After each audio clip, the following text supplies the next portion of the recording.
Hello, fake sinners, and welcome to this week's meeting of the Sad Kids Record Society. I'm your host, Lilli, and I'm listening to A Little Less Put Together by Sundressed. And I'm your other host, Adam, and I'm listening to Still Standing by Phoebe Bridgers. We'll tell you about that later. For now, let's drop the needle.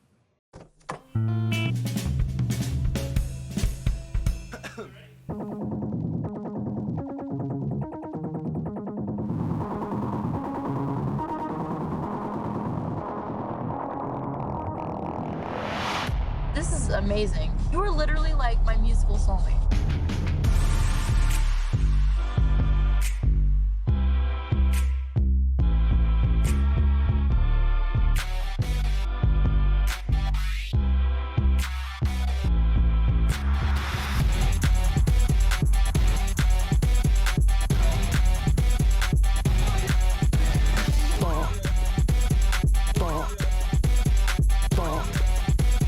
This is a bop. I'm really glad that you said Phoebe Bridgers because I wanted to do Phoebe Bridgers, but I saw a TikTok today that made me switch. So I'll talk about that later. But I really did wonder when I pick it. I was like, is this going to be the one? Like, is this going to be the artist that's going to be the one? Yeah, no, I will. I'm glad that you picked it because I did want to talk about it this week. So yeah. If anybody ever tells my children that I picked Phoebe Bridgers, I will fight you to the depths of hell, just for the record. Wow. I mean, there's like audio and video evidence of you picking Phoebe Bridgers, so that's fine. They'll never find it. I'll tell them. Aurora's on like every social media known to man. I'll just pretty much send it to her. Well, in any case, it's a podcast and we're talking about podcast dev. Yeah. So we're here. I just got back from the doctor. My blood pressure looks great. My cholesterol looks great. Hell yeah. And I'm really doing this gender thing really good. Is what they're saying. It's not just me saying it. Everyone's saying it. I'm doing this gender thing really good. So absolutely. Just want to keep you all posted on that. Love it. Adam, have you been seeing, there's been a sound on TikTok and it made me go back and listen to a lot of Blink this week. Oh, no. Have you been seeing that trend on TikTok recently where it is the like isolated vocals of the end of Feeling It? No. Where they're just like singing on top of each other. Oh, I've heard it, but I have not seen it on TikTok. Like I think I've heard that, and it's very, very good. Yeah, people are just using it as like a sound now, and it's like, oh, I'm feeling it. Yeah, I'm feeling it, and so yeah, I'll send next time I come across one, I will send it to you. But sure. Now that you say it, like I feel like this is one of those sounds. It just kind of like comes back every now and then. It kind of is just one of those evergreen things where people forget about it and they're like, "Hey, no, that sounds really good. Let's do it again." Yeah, I haven't listened to Self-Titled all the way through in a while. Sure. So it was good to go back and revisit that a little bit because it's a great album. That actually made me ask this question because I don't have it pulled up and I'm not going to pull it up. Do we have Self-Titled or Take Off Your Pants and Jacket on our list of albums to cover? I'm pretty sure it's Self-Titled. That would make sense to me. Well, which one has? Well, actually, which one has? Because of course I don't remember ever listening. Which one has Adam's song on it? I thought that was Self-Titled.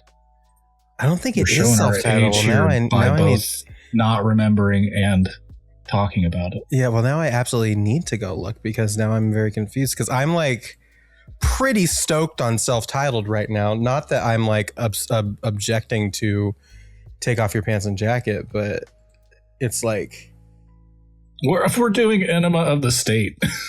We're probably doing Enema of the State. Yeah, which is the one that has somebody is screaming the name of the album. Where is it? That's fine. Is Enema of the State? Of course it is. So let me ask you this question. They can get glad in the same pants they got mad in. Do we do we stick with Enema of the State, or do we pivot to self-titled or my God. Pants and Jacket? Because it's going to be a while before we get to it. It's I'm not going to say what season number it is in here, but yeah, we might have to have that discussion internally off mic. Maybe. Sorry, I broke the podcast for a second on my thing. Damn it, Adam. It's all good. Did you hear anything that I just said? I came in at the very end where we might have to talk about it, and I agree. Yeah. Because I found out that Zencastr actually has like controls for video, and I've always fought Zencastr. I'm like, I need you in a bigger window and not me in a window at all. And then it turns out I found out picture in picture today. Oh, look at you. So that's good. And then I accidentally did a full screen, and then when I closed out a full screen, it just paused your video, which was like, that doesn't work for me either. No, because I'm too pretty to not look at in motion. Exactly. That's why you should go to Sad Kids Record Society on YouTube and see my beautiful face and whatever the fuck Adam's got going on. Whatever the fuck I am. You know what, Adam? Just this once for the YouTube listeners, or YouTube watchers, can you pop on what you were wearing before we started recording? Just this once. It was nothing. Put him on. Well, yeah, he was wearing nothing, but I need you to put the one thing that you were wearing on. These motherfuckers. Yeah. These motherfuckers. Yeah, look at this dumb motherfucker. Look at this dumb asshole. Well, I bought these in replacement of these. Right. Because it was like, hey, right. You're you have a kind of going. Now. It's like you're going on an adult trip with grown human beings. Sure. Your children won't be there. Nobody cares that you have kids or that you're a dad. You're going to be a business person. Sure. So like maybe I should get something that's at least mildly mature and went with the exact opposite. You look like a failed slam poet. I am. I look like one of the three blind mice that lost his friends. Like one really, of the three blind mice for sure. So you look like you're trying. You look. Put him back on. Put him back on. You look like you're trying to steal jazz from black people. If they really just stuck on my nose, I'd look like a more dipshit white Morpheus. True. Machines. Really throwing it back for all the old red people. Pill or blue pill? It's got like springs on it too for some reason. I think they're like trying to be steampunky. Sure. Really? They would need to be smaller. I I think the lenses would need to be smaller for them to be steampunky. Oh, yeah. Great angle. Which I think is also why like it came with a red pair. It was just like a 2-pack. I was like, well, I'm gonna. Did you get them on fucking TikTok shop? What the fuck? It was Amazon actually, surprisingly. But the red is obnoxiously red. Like it looks like you might as well almost be in kind of like the hell version that Constantine goes to is about what it is, just with even more contrast on the red. Interesting. Okay. I would need to see those, but I think I know what you're saying. But yeah, I'm happy to be here. I've got my Kelly Latte coffee, which is a local place I'm very excited about. And I think the most important thing for me right now is that we have the Witch's Brew Alani's back in action. Fuck yeah, 'tis the season. I've been seeing the Reese's Pumpkins since the beginning of August, and truly, it truly is my time of year. I'm like super fucking stoked about Halloween. I love Halloween, dude. Like, I thought you meant Reese's Pumpkin Alani. That's why I was like, oh. I would try it. I'm not going to front here. I would fucking give it a shot. Alani can do no wrong to me. I'm just very happy about Alani. I found out that like politically they're okay as a company. So I'm feeling really good about Alani. So I just want to just really shout out Alani and just all the good work that they're doing. Thank you, Alani. Yeah. Based God. Check the Discord. Oh God. What did you do? Oh, okay. I see. It's like kind of like blood red, like Daywalker shit. Yeah. Yeah. Yeah. Terrifying. You put those. You look like Blade's adopted cousin, Dagger.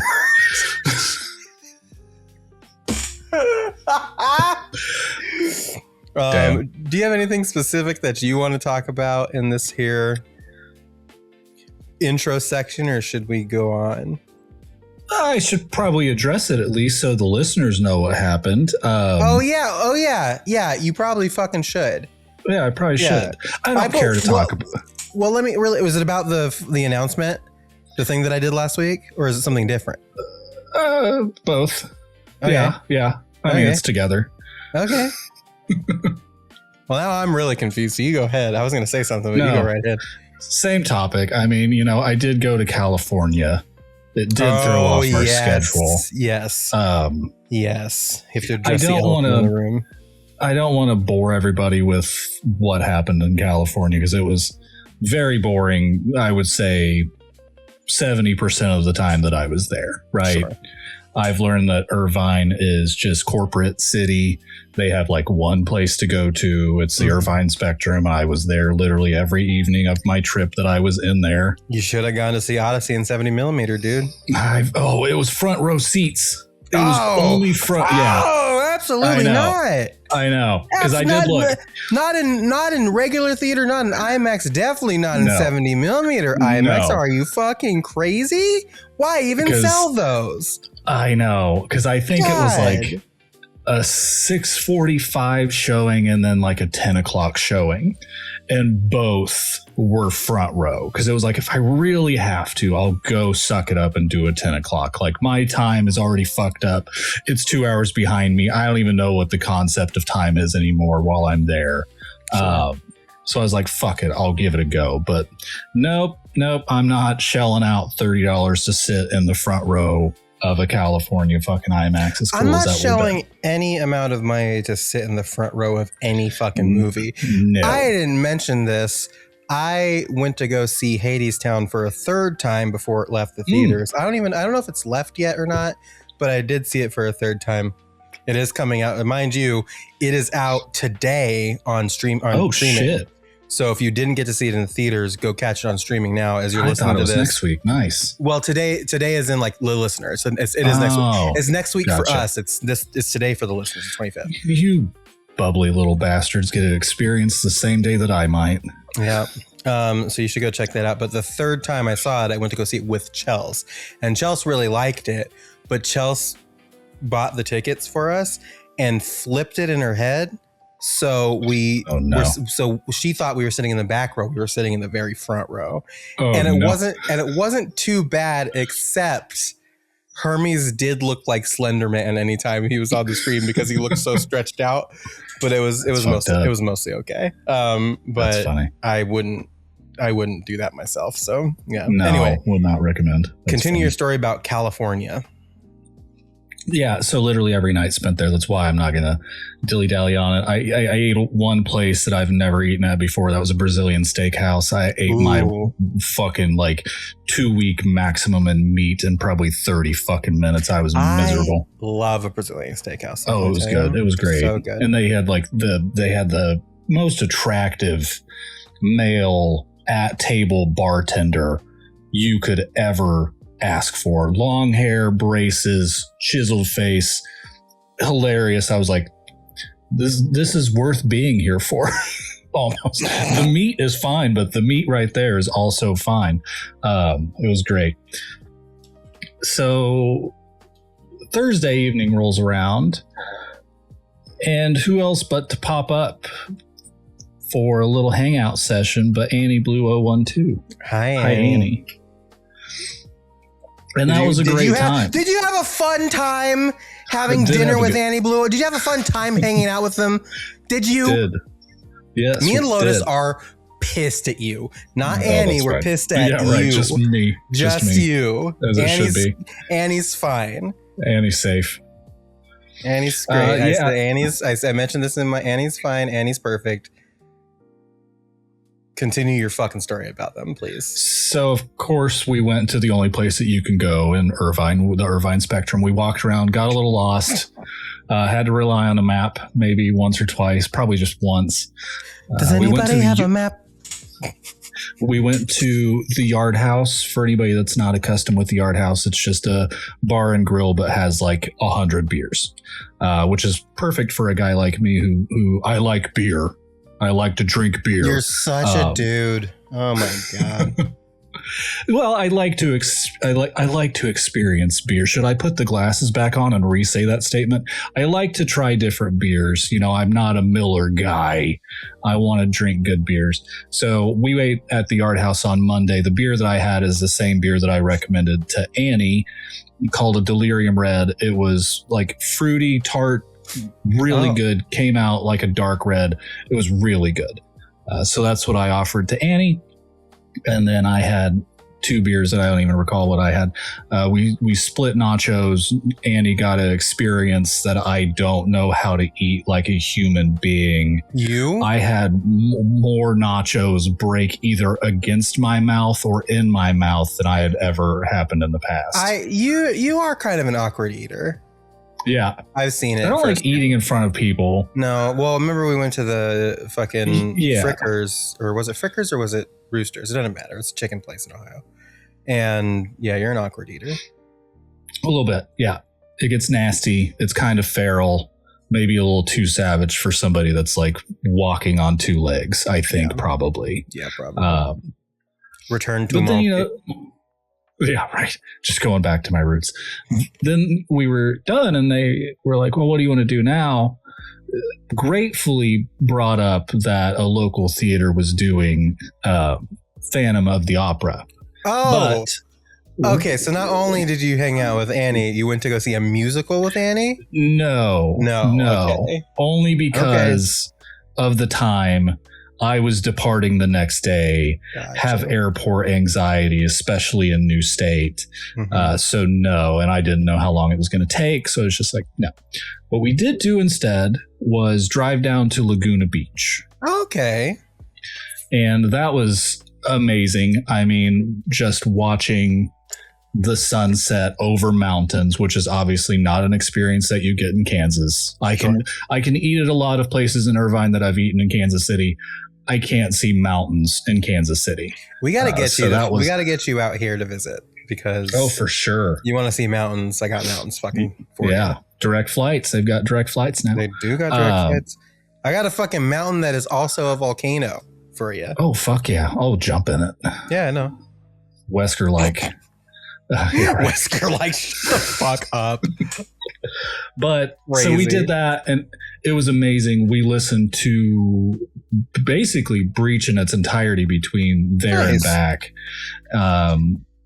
They found a parking spot. I gave them shit because, Annie's just not directionally inclined. And I was saying that I was at the mall and continued to get lost. But at least here it was like, you parked at a Ralph's. I think we can make it back to the Ralph's. The Ralph's has a sign and a couple of signs. Yeah. So we parked at the Ralph's, walked down one of the main roads of Laguna Beach, and then went over to the beach proper and walked the sand. About lost a pair of Vans because I just took shoes off to get feet in sand. And right at that time, tide comes rolling in and I looked down at the exact moment and popped them up off the ground. Otherwise they'd have been lost. So we continued down the beach. And then, went back to their car and I went back to the hotel and that was the night. But I mean, it was literally just the highlight of the whole fucking experience. Yeah. I would be fine to never experience Irvine again in the way that I did, or probably just Irvine in general. Well, I was going to say, next time, if you ever go back to California for leisure, you'll probably won't stay in Irvine. No. Yeah. So I would stay literally anywhere else. But yeah, great time, great hangout. I mean, great kid. Loved it. Loved it. Time.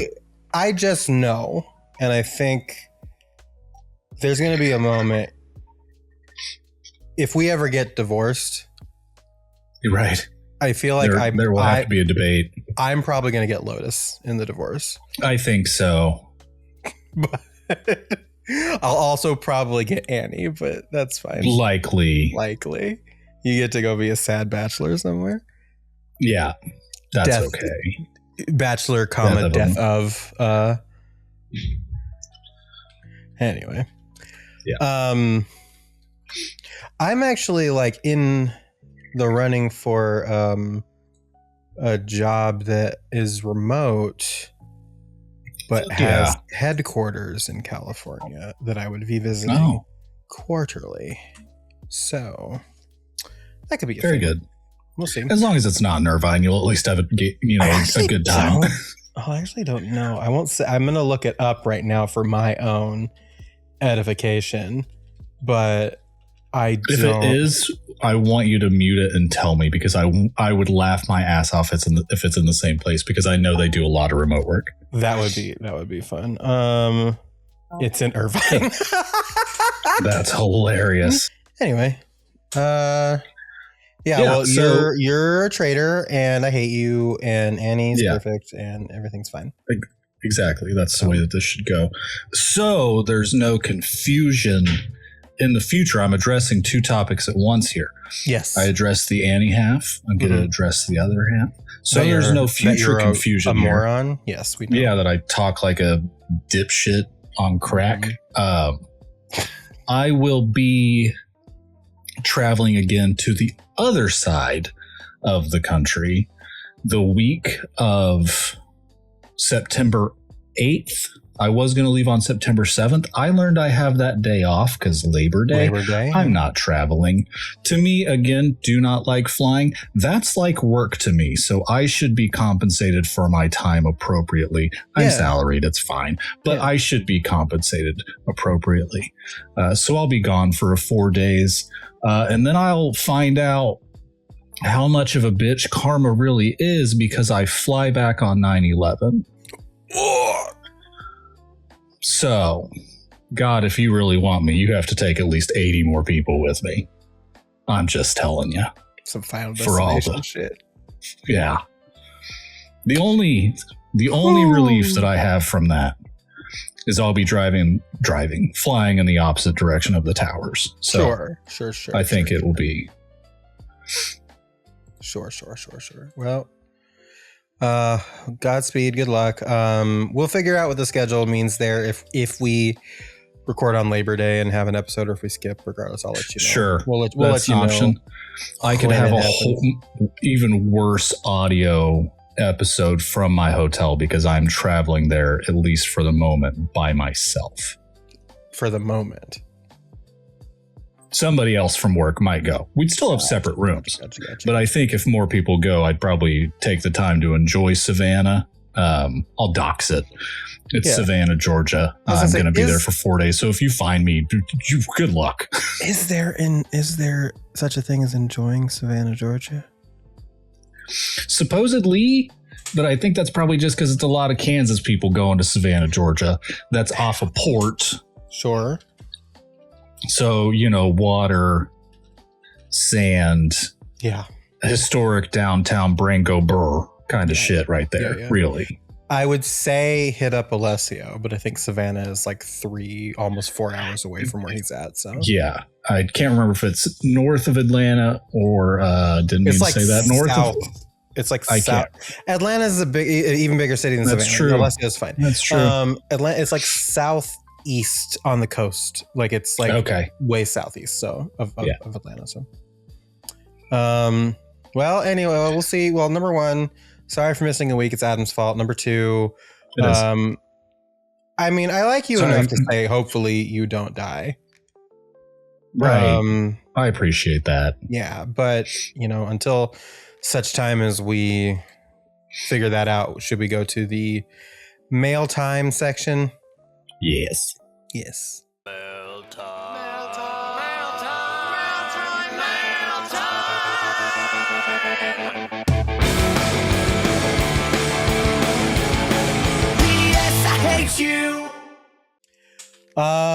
I do have one thing from YouTube really quick, which was on the This Is Adam's Fault announcement from last week. It is from, of course, Mr. Frolicious himself, Tyler Washington, who says, you can stop at 15 seconds.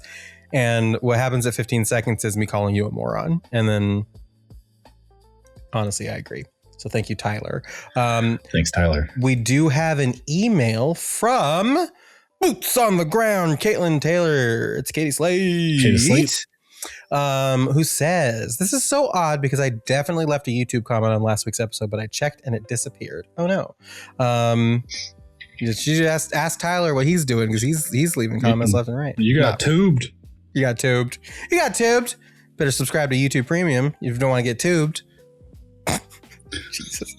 The comment that Caitlin left last week was on whether Haley is still a Christian. She wrote this Substack post about it, and she touches on the band's history. And I will include the link to that in the show notes. But Haley actually wrote this May 4th, 2025 on Substack. So you can read that. She also deconstructs the performance of faith in her song True Believer in Ego Death. I'm also on Letterboxd at Tupaki if you want to follow. I don't know if that was for just us or for the listeners at large, so I will ask Caitlin and I will censor it if it's just for us, but otherwise I'm gonna dive into that so I can get that spelling real quick. She sent that to me because I was followed by her on Letterboxd and I didn't realize it was her because there was no name associated with it. So now I know who it is, I can follow Caitlin back. I will do that because I consistently do not know how to get to the following list on Letterboxd because I am old and it is new. Known everything everywhere all at once is they love that, so that's a high mark on my list. Well, Tupaki is a name that comes from Everything Everywhere All at Once if you don't know the reference, but I'll cut that out if it's not for us. Has it been a quick minute that I have not remembered that? Yeah. Oh, yeah. That's good shit. I need to also, I don't think I reviewed Everything Everywhere on Letterboxd, so I should probably do that. Anyway, thank you, Caitlin, who also says, I'll likely resort to emails if my YouTube comments keep mysteriously vanishing.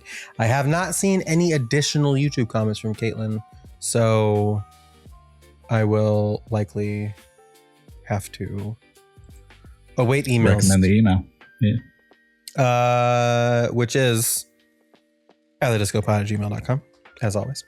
Show notes, you can find it there too. We also have an email. Well, it is a text message from the child, Slotus, who says, Hello there. First of all, fuck you, Adam, for hanging out with my own sibling without me. Devil emoji, homophobia. There you go. Anyways, Paramore. You all were so angsty about this. We're mad. Anyways, Paramore yap time. I just finished listening to the episode like literally right before I sent this, LOL. I probably mentioned this before, but this album has really been resonating with me lately, and so I've been waiting to listen to episodes until I can really focus on thinking about the song. And well, let's just say my Paramore album ranking may have changed. Maybe. For Playing God, they say, holy relatable ATM with a crying emoji. Lilli has for sure heard about this, but I recently dropped one of my friends for a lot of reasons, actually, but being just an annoying passive-aggressive hypocrite was one of the big reasons, along with the misogyny, racism, calling himself a leftist while being the first two, and the horrible music taste, not a good person. Anyways, listening to this song is like a big fuck you to him language. Always have really liked it, but definitely been enjoying it a bit more lately. Haha. On Brick by Boring Brick. Guy, I love this one as well. Haley's diction on certain words is so emoji ascends. She really is like the best singer ever, LOL. Yeah, super fun song. I really like playing it while driving. It's a good driving song. Okay, that's it. I'm not saying that because it's not Tuesdays we're recording this. Once again, fuck you, Adam. I will read that all day. Also, I see MCR Friday. Thanks. Yeah, right. Stop fucking reminding me. I don't want to know. Anybody who listens to the show writes in who's going to see My Chemical Romance. I don't want to fucking know. Okay, I don't want to fucking know. Stop talking about it. Stop talking about it. I will be wearing a Circa Survive shirt I made in order to encourage more people to listen to Circa Survive. Cool. That's always a good thing. And then the next morning, I have an SAT at 11 a.m. Heartbreak emojis. And then they ask, wait, how did the edging is legal joke start again? I forgot. And to be quite honest, I don't fucking know. Truly.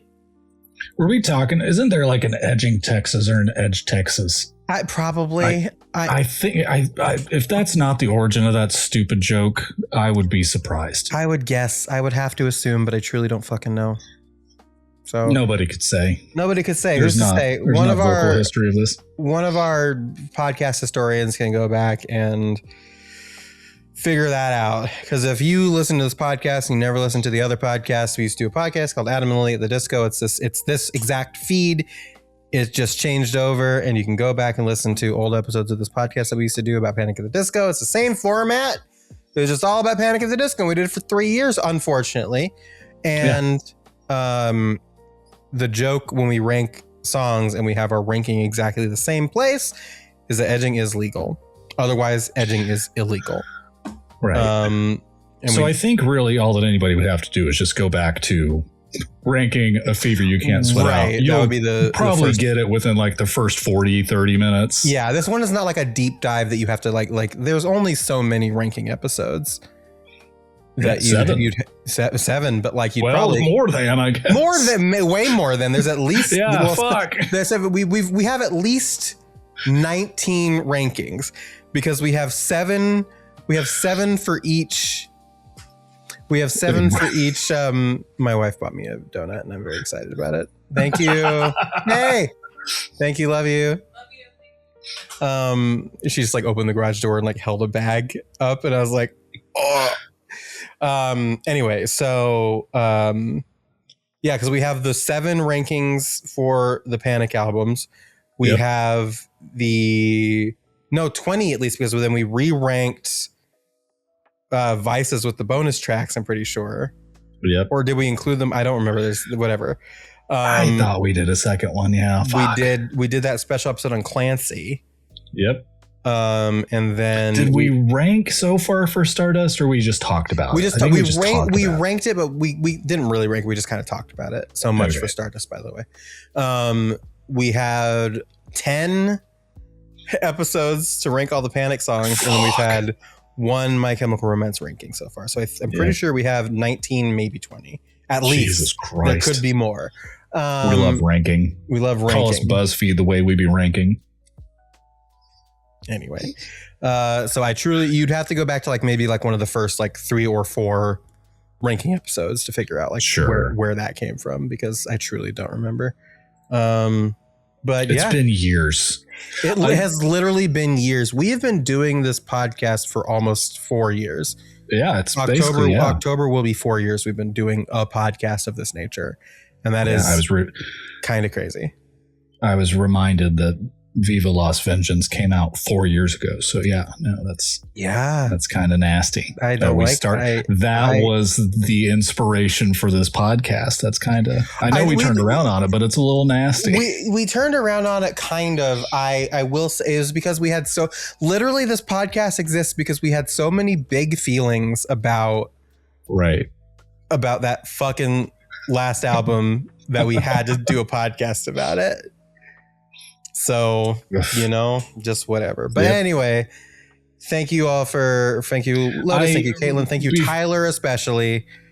Yes, I agree. Before we exit, yes, Elliot did not have a full comment. Okay. And I sent you what he said, but right after I sent bitch in response to what he said. Little bitch, Elliot Holmes. Little bitch. I was prepared to do a comment, but me, didn't hate Brick by Brick, so I'll abstain. Okay. He's saving. I'm going to be so honest with you, Adam, before we move on. Well, actually, let me, if you, I don't understand if there's like a turn happening where you don't enjoy, the rest of this album. I truly don't understand why. And I'm sure we'll talk about that as time goes on, but you're talking about a turn, and I just don't understand where it might come. So I think it'll be more of like it might be like a dip, maybe. Okay. And I'll continue to listen again, as we have to do for this podcast. I'll continue to listen, but I think there might be like a quick dip, and then we come like right back. And don't ask me the title, but it's kind of like a fucking little bit of whiplash where it's like, hey, this one just kind of has this little thing, and then it's right back. So, like I said last time, like I kind of stand by what I've said. I'm not a huge Paramore fan. I am a Brand New Eyes fan at this point, and I can't fight that. Well, I think the next several seasons are now going to be about Paramore because we need to fix your entire demeanor. Find out where it broke. God, I really, really need you to rediscover Self-Titled for me, please, because great album. What? While he's bickering about, sorry, I was telling my wife about the Halloween Alanis. While he's bickering about something or other with the Crypt Keeper that just left, I got distracted showing my wife the energy drink. You can go to @thediscopod@gmail.com to send us a email. It appears to be the most surefire way to do it, so I would recommend that. Shit. You can also go to YouTube and find us, maybe Sad Kids Record Society on YouTube, and leave a comment there. You can also go to Instagram @Sad Kids Record Society on Instagram. Follow us there and leave us like we had a random comment pop up in the dark place a few weeks ago. I think the only comment that we had, the last comment we had in the dark place. Oh, we did, but I deleted it because it was a fucking weird bonkers thing. I was like, this is a not serious person, so I just deleted it. So I deleted that message. I came here looking for Panic at the Disco. Bitch, you still found it one way or another. I'll tell you that. Sure did. Congratulations. It's still here. Fuck out of here. Fuck out of here. We came here looking for Panic at the Disco too. Guess what? We panicked. We discoed. That's why we're moved on. Anyway, those are all the places to find us. Thank you for doing so. You can find me. Go to lilianawrites.com where you can find all of the stuff. I am kind of ready to talk about it. I have on the front page of that, I have a GoFundMe because I am beginning the process to bottom surgery, which is covered by my insurance for the most part, but those fucking copays and out-of-pocket maximums are a bitch, and I could use some help. So if you are willing to help, or you have people who could help or whatever, share it around. If not, it's cool. I just want to tell people about it. Also, keep in mind I'm going to be in Portland, Oregon at the beginning of October for Portland Retro Gaming Expo. If you happen to be in the area or you want to make the trip, I will be there. Tickets are on the website, which you can also find on my website on the front page, but it's also retrogamingexpo.com. We're going to be doing hella panels there, and we're going to have our own panel for Metal Gear Mondays, so you can come to that on Friday evening if you'd like and just see me do my bullshit and probably hang out. I'm not doing nothing. Yeah. Bullshit. Now's your chance, listeners, to hang out with one of the hosts of this show. Yeah. You could make Adam jealous. And if anybody wants to know why I hung out with the one that I hung out with when I had a GoFundMe for somebody's cheer, All-American Cheer, there was one listener who contributed. And it was the one listener that I spent time with in Irvine. Yeah, true. So what's everybody got to say about that now? No, I will say I did have a GoFundMe for moving expenses, and also had one listener that donated to that, and it was the very same listener. I didn't know you were doing a fucking GoFundMe for Cheer. Otherwise, I would have. It was like last summer. You didn't tell me. You didn't fucking tell me about it. It was. I never checked Facebook. You posted on Facebook. I didn't know. Yeah, probably. Yeah, it's just kind of. No. Okay, well. Should we talk about the meat? Let's meet it. One of two. We're gonna meet it. Yeah, meet. Nathan quoted as saying emo is a pile of shit. Oh shit, yes. Why is that? Well, emo as it is today, emo is basically a pair of jeans and a haircut.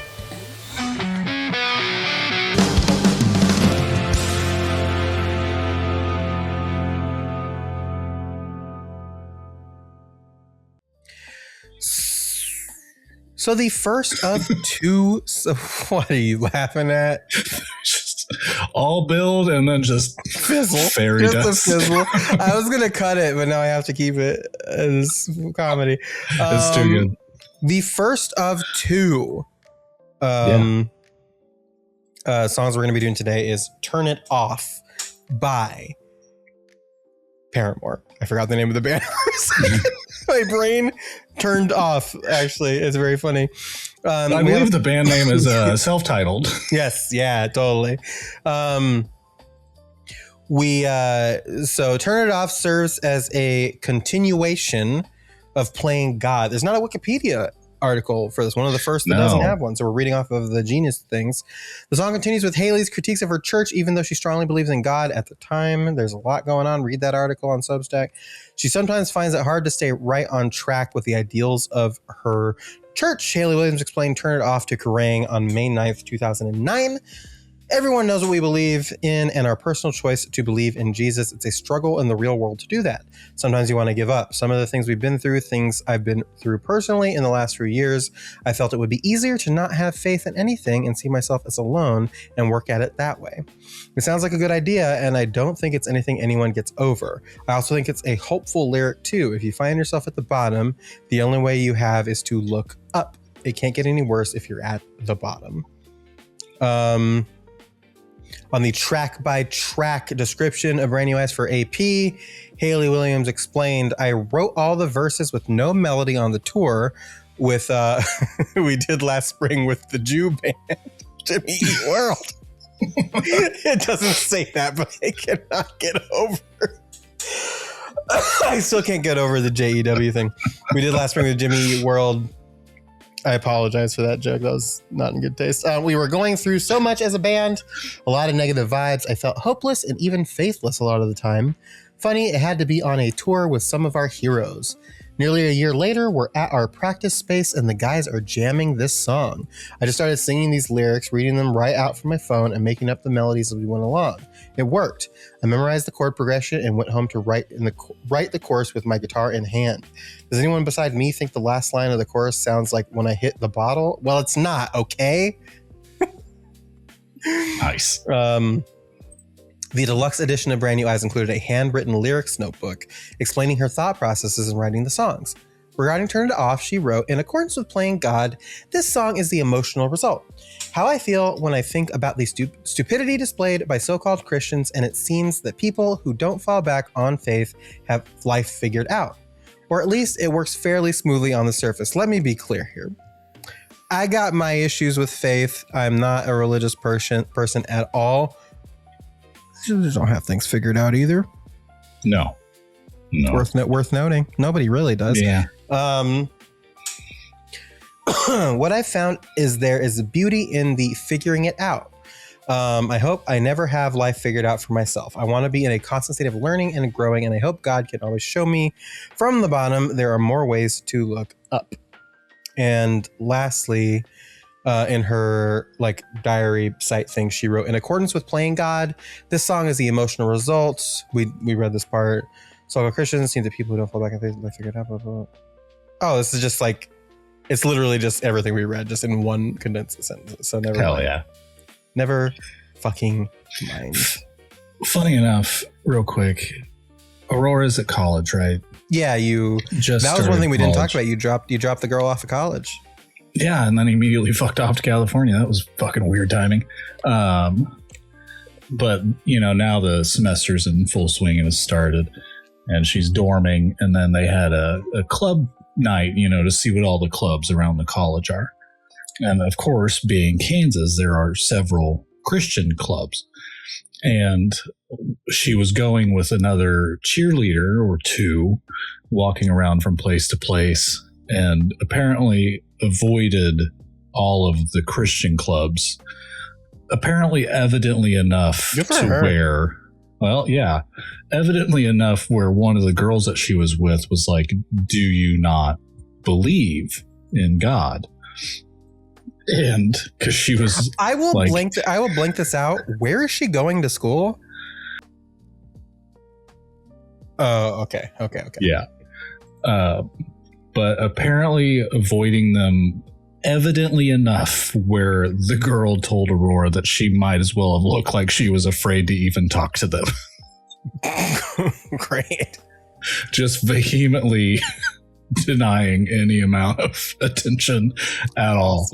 Awesome. But hey, respect. Respect. Well, let us begin at the beginning with the credits like we usually do. Released on September 25th, 2009. Producer Rob Cavallo. Writers Hayley Williams and Josh Farrow. Co-producer Paramore. Distributor Warner Music Group. Fuck Warner Music Group. Label Fueled by Ramen. Copyright Atlantic Records and Warner Music Group. Phonographic Atlantic and Warner. Mixed at LA Studio. Mastered at Sterling Sound. Engineer Doug McKean, Dan Chase, Lars Fox. Assistant engineers Steve Ray and Russ Waugh.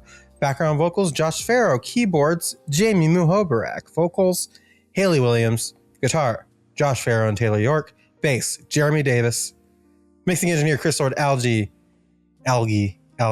whatever. I never know how to pronounce his name. Assistant mixing engineer Keith Armstrong and Nick Carpin. Additional mixing Brad Townsend. Mastering engineer Ted Jensen. Publisher Warner Music Group. But father, I just want to sing music. Josh's Music and FBR Music. Guitar technician Riley Eminger. Drum technician Nate Warshawski. All the way down at the bottom, drummer Zach Farrow. Recorded at Lightning Sound Studio in Hidden Hills, California.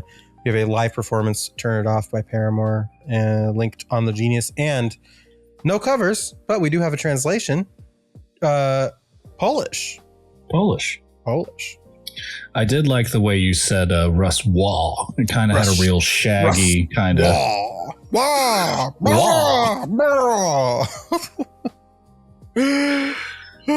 the tags are rock USA in English, emo pop, pop punk, and alternative rock. Hell yeah. Let's see. Not a lot of comments on the Paramore songs. It's not as much of a wealth of things to dive into as Panic or My Chem are. A lot of people just saying strong lyrics, best song, favorite song. So boring shit. Adam is leaving. You playing Yoshi, you fucker?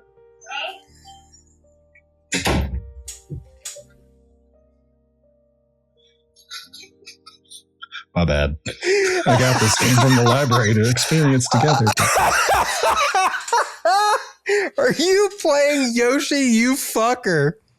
Great. Great. Very good. Yeah. Turn It Off. We're here. We made it. Yeah. How do you feel about Turn It Off? I like it. I think it's a good song. I will say, as a song, just thematically, and I will clarify this by saying I do like this song. I think it is up to this point the song to me that is so far the least like exciting or like you know what I mean. So I will say that. But I do like it. I enjoy it. The message is interesting. And I'm excited to kind of dive into the lyrics. But I will say, like, compared to some of the other stuff, like Hayley sounds beautiful. Just as always, goddess angel. But I don't necessarily know that like the progression of it is pretty, I would say, standard. I think I like the acoustic version better. Okay. Because I think it's just like, I think it gives, the acoustic version will always be good because it gives Hayley's voice more chances to like really shine. And there's a lot of really great like harmonizing and stuff at the end of the acoustic version that I really, really enjoy.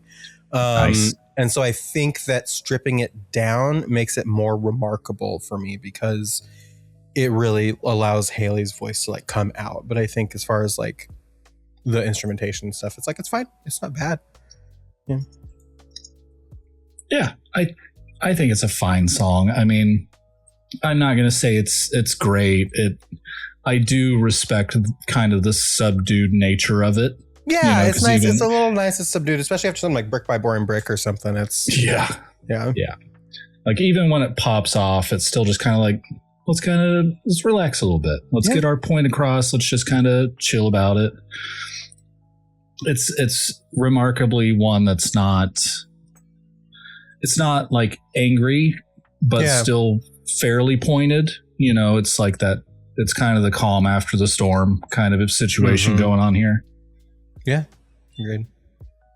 So yeah, it's an interesting start to it because it's just like it seems like, I don't know, like we don't hate, like I don't hate it. I think it's a great song, right? But it's just like it's the 5th song after like 4 just like fucking wham bam bangers, in my opinion. So it's weird, and it's interesting that this song comes where it's like more subdued, and then it gets really subdued after this. And it's like this, like it's literally, it feels like hitting the brakes a little bit going into the back half of the album, which is an interesting thought that we can kind of discuss as we go further, because I think the back half of the album feels a little bit different than the first half of the album. Agreed. So it's kind of like when you ask for like 5 big booms and then you lose your voice on the 5th boom. Boom, boom. So you can't really do anything. Yeah. Boom. Yeah. So should we get into the lyrics of it all? The song of it all? We shall.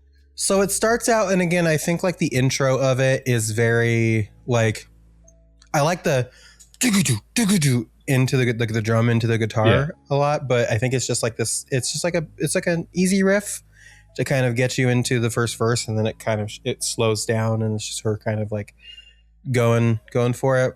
But it starts with I scraped my knees while I was praying and found a demon in my safest haven. Seems like it's, well, the way that she goes from haven into seems like the way that she kind of like, she doesn't need to rush it, but it adds to it the way that she does kind of like rush the seems like she like makes it hang a little bit, which I appreciated. But seems like it's getting harder to believe in anything than just to get lost in all my selfish thoughts. I want to know what it'd be like to find perfection in my pride, to see nothing in the light, or turn it off in all my spite. In all my spite, I'll turn it off. So that's verse 1. It's good shit. It's good shit. I think starting off with like really strong imagery does help. Mm-hmm. Yeah. Well, I think it's this idea is like this, the demon imagery, and like the scraping of the knees is interesting too, because it's just like, it's a disruption of something that should be peaceful. Right. And it's just like, you've already had this like interrupting moment happen while you're doing this, and it allowed you to kind of like see kind of the stuff that's going on around you in that moment, where like stuff has crept in. I mean, the other like notion of that is that you're doing this so hard, right? Like you're praying so hard, you're digging your knees in, and you just keep getting ground into the ground by doing this thing that all your life you've been told to do is pray, and you're just praying all the time, and you're praying harder and harder and harder with more hope. And then in the end, you kind of find out, sorry, Christians, that all of this deep knee praying that you're doing is really all that you're going to walk away with. Deep knee's weird. Don't like that. Really all you're I don't like that. Sorry, God. Is all you're kind of going to walk away with is all these empty prayers, right? Because in the end, you hope they'll get answered, but you're praying so constantly and so effortless, like so full of effort, not even effortlessly, like so full of effort that something's going to happen. Then you just kind of wake up the next day and you're like, oh. Yeah. Like I hoped for all this, I prayed for all this, and still today is not necessarily a new day. It's the same shit every day. Yeah. And it's also interesting, like the way that that everything follows after this, right? Where is this idea, like I had all this experience, I found the demon in my safest haven, and then it's just like really questioning, like it's getting harder to like do this, and all I want to do is just, live, like not have to think about it. And like I kind of want to know what it's like to just, live that life of, pride and like be independent and stuff, and like have no thought to like what the light is showing me, and just do whatever. and this like declaration that like in all of my spite for this, I'm just going to turn it off and not think about it anymore. So it's a really interesting like deconstruction almost in some ways. Yeah. When it comes to just get lost in all my selfish thoughts is kind of a feeling that I know that I experienced whenever I had my strong dabbling with Christianity and my, my dumb youth. Not dumb because Christianity, but dumb because dumb. Was just like you kind of get taught a lot that your every thought should just be about serving and doing and praying and serving and doing and praying and all that. That like anytime that you focus on yourself, you feel like you're sinning in a way. Like you can't think even about like, what do I want from anything, because he is everything, right? Is what they're going to say. And it's like, but I'm still kind of a person, right? Like I'm still a person that should probably have some self-thought, and they're like some agency. You don't need that. Yeah. It's interesting too, because like I think this is something that like we've probably talked about a little bit on the podcast before, just by virtue of being what it is. But we both, grew up like with religious stuff around us and like in like all that thing, right? And so I think I deconstructed that a very, very long time ago at this point. But it's like, it's interesting, like looking at stuff like this and being like, oh yeah, just this idea, like I think like faith is such a weird thing because it does require you to kind of like let go of yourself a little bit in some very, very uncomfortable ways, to kind of hope that like everything is going to turn out okay. And it does kind of, I will say in some of the worst cases, not every case, I know some Christians that are totally cool.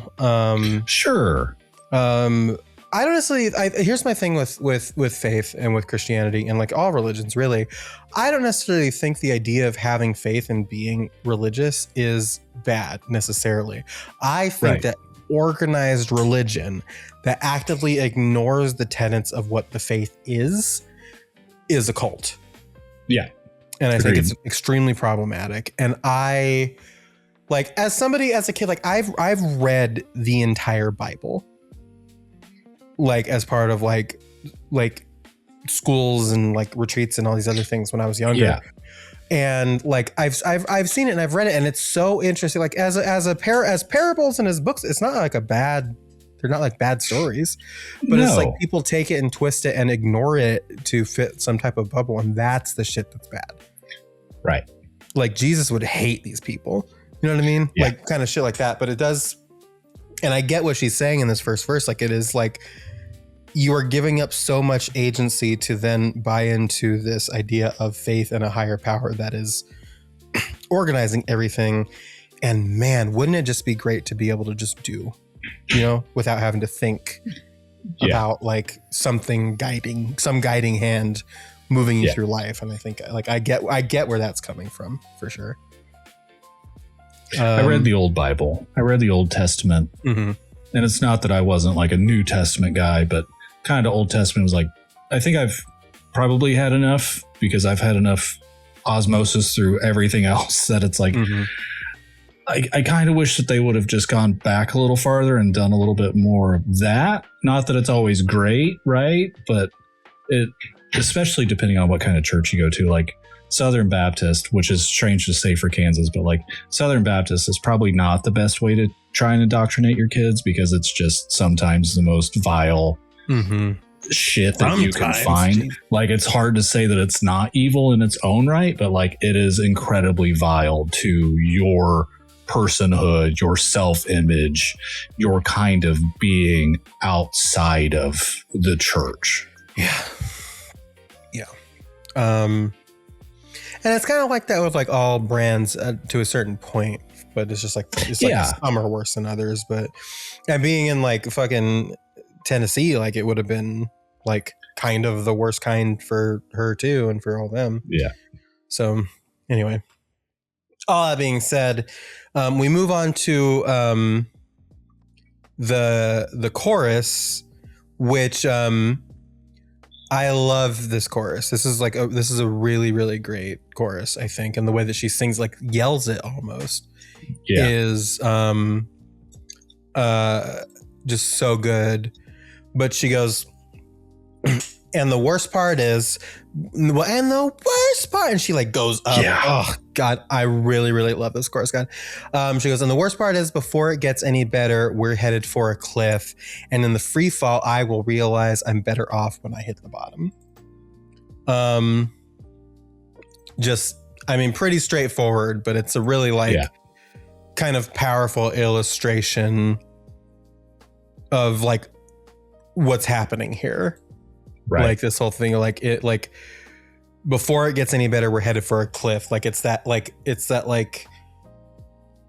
moment where you crest down from like this idea that there is something higher, and then you're better off when you hit the bottom, because it gives you a chance to rebuild after things have been deconstructed, and it gives you a chance to build from the bottom up and kind of like construct a person from scratch, basically. Right. Which is sometimes what you need to do. Like if you're somebody who, like, when they're older, has to deconstruct a pretty deep faith in like religious authority, higher power, things like that.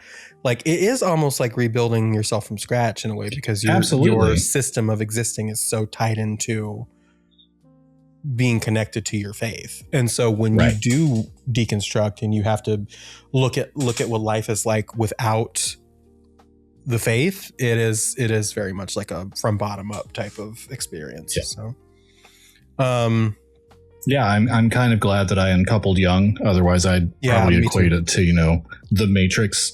Yeah.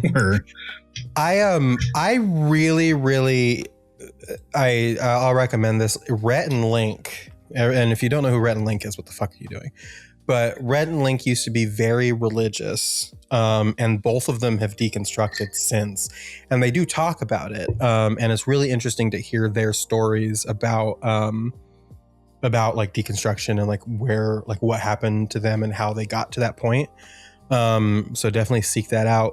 Rhett puts out music that is kind of addressing it under the name, I think it's James and the Shame, I want to say it's called. Let me double check. Yeah, James and the Shame, which is not like my sound system, obviously, but if you're interested in like hearing music from him, it's like very like it's like kind of like I guess I would describe it as country almost, but I don't. Yeah, I would say country, definitely country, but sure. It really is coming from, like, he started doing it in 2022, and it really is about like his deconstruction and stuff like that. So definitely check them out and like what they've talked about, because it's very like interesting and very heartfelt if you want kind of like a good adult story about deconstruction. But nice. We move on to verse 2, if you're ready. Yeah, let's do it. We get back, because again, we built up the music again into the chorus, and then it goes back down into like the slower version for verse 2. So it goes, the tragedy, it seems unending. I'm watching everyone I looked up to breaking, bending. We're taking shortcuts and false solutions. I love this. Like, we're taking shortcuts, like the way that she punches shortcuts there, and false solutions. Yeah. Oh yeah. Just to come out just the in hero. Case you forgot that we were emo here. Right. We have to have the that was a sound that I just made, huh? That was crazy. We're taking shortcuts and false solutions just to come out the hero. Well, I can see behind the curtain. And there's like in the background you can hear I can see now. The wheels are cranking, turning. It's all wrong the way we're working towards a goal that's non-existent, but also towards a goal that's non-existent. Oh, it's non-existent, but we just keep believing. Wow. Good shit. Yeah.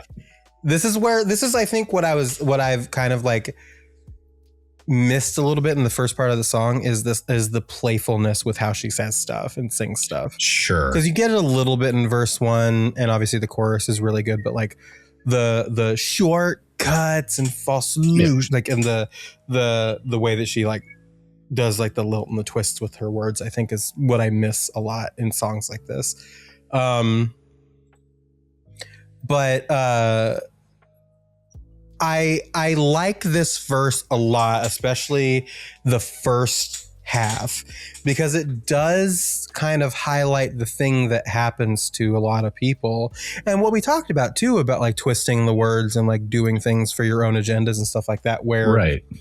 If you're a kid that was raised in this thing and you like start to like pay really, really close attention, you see this a lot, this like hypocritical nature of things.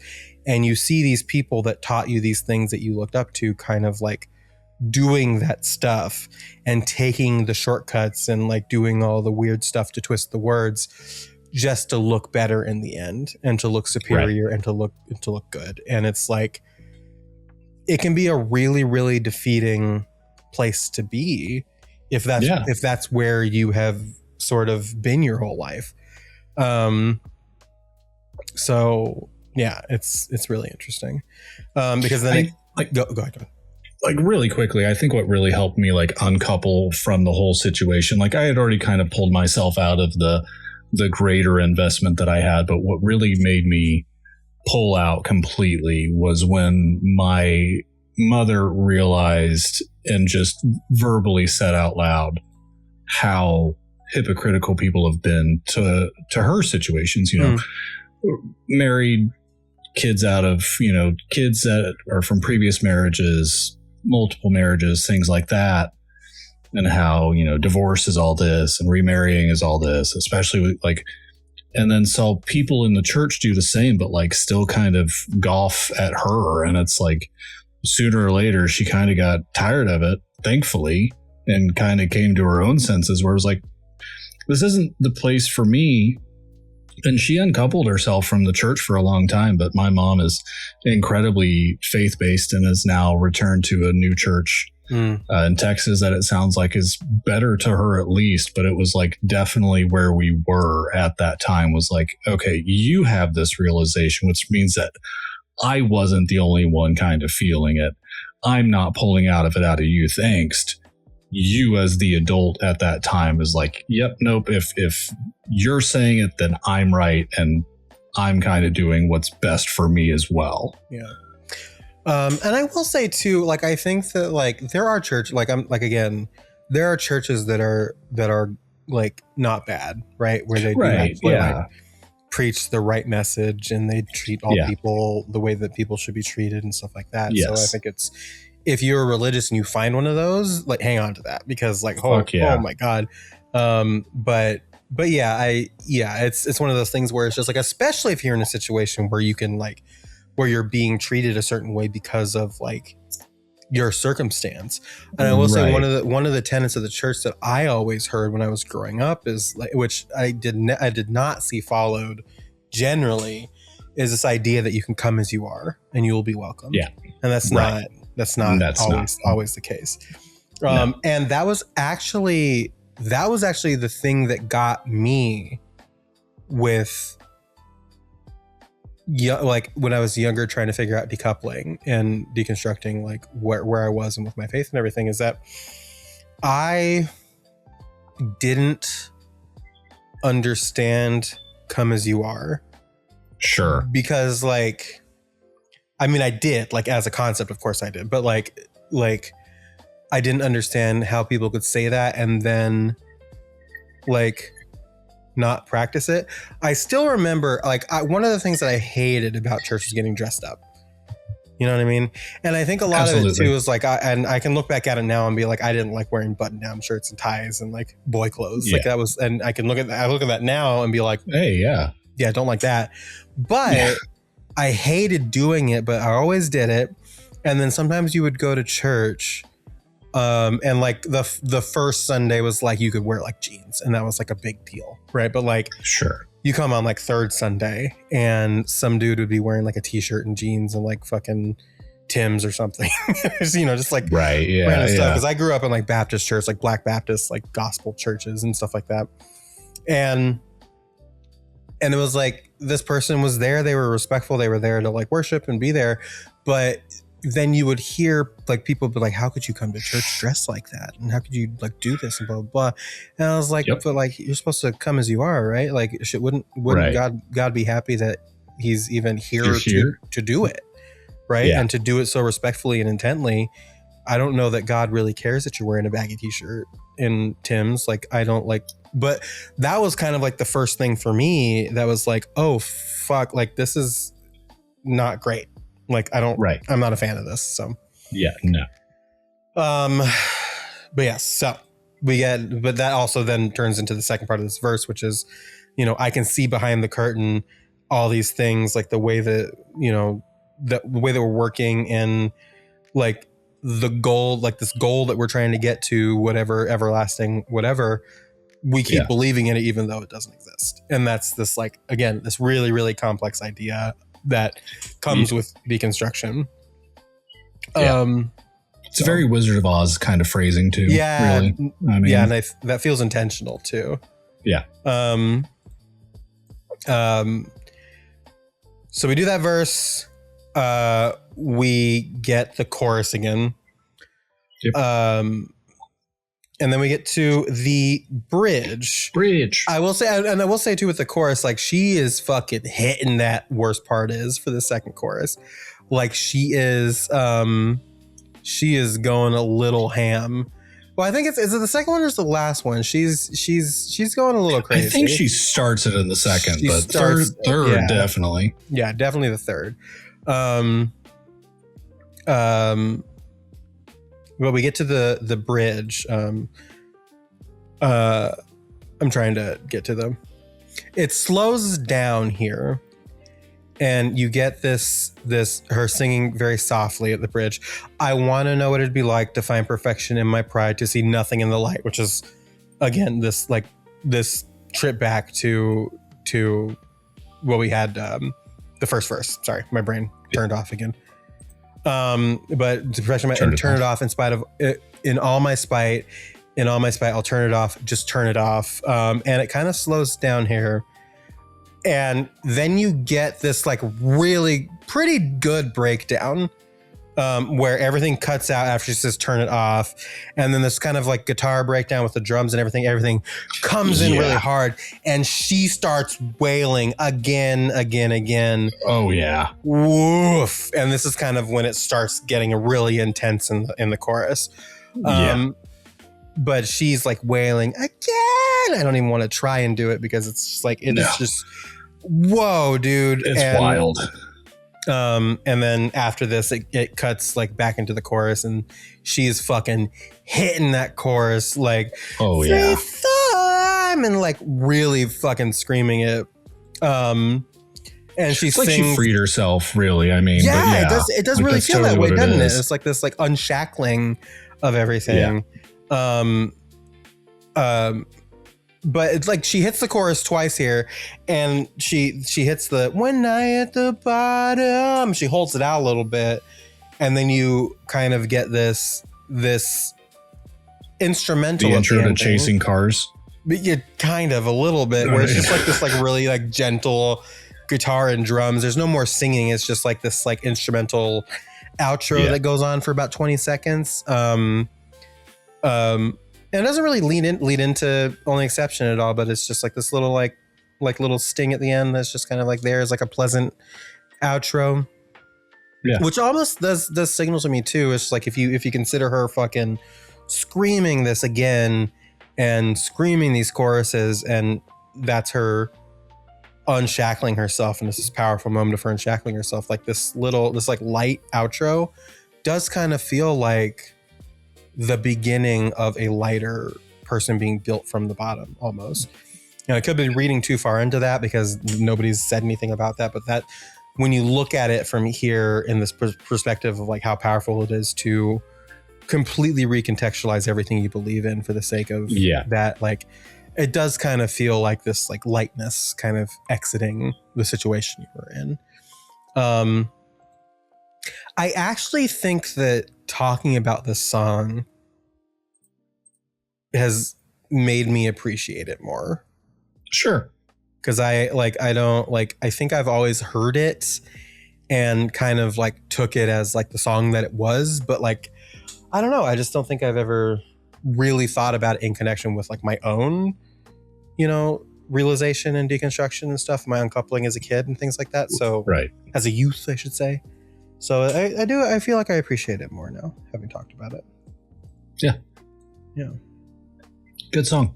Good song. In the same way as we've done, and the same thing that you were just talking about. Good song elevated by discussion of talking about song. Indeed. Should we talk about our next song? Yeah. All right. Even more meat.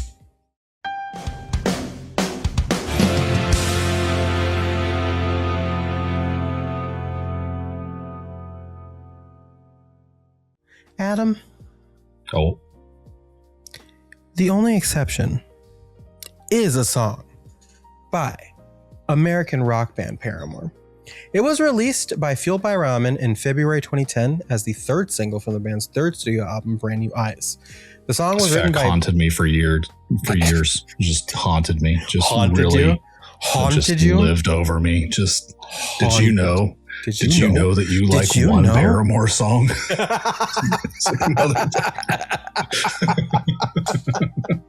Oh, God. The song was written by band members Haley Williams and Josh Farrow. Paramore is also credited with being co-producers. Generally well received by music critics. We'll talk about that here in a second. The only exception was the most successful single from Brand New Eyes, having topped the United Kingdom rock chart and peaked at number 13 and number 17 in New Zealand. We'll talk about this later. The song received a Grammy nomination for Best Pop Performance by a Duo or Group with Vocals. It was the band's most successful single until the release of Ain't It Fun 2014. And this is really like the song from this album, right? Like we can agree on that. Like I think Brick by Boring Brick is a big one as well, but I would say that like the only exception is like the song when you think about Brand New Eyes. Like it's the one that people know from the album. Like it's the song. It transcends the album. It did. Like, this is... I was hearing this shit everywhere. Yeah, rightfully so. Like this is a song that kind of broke containment, I believe, in a good way.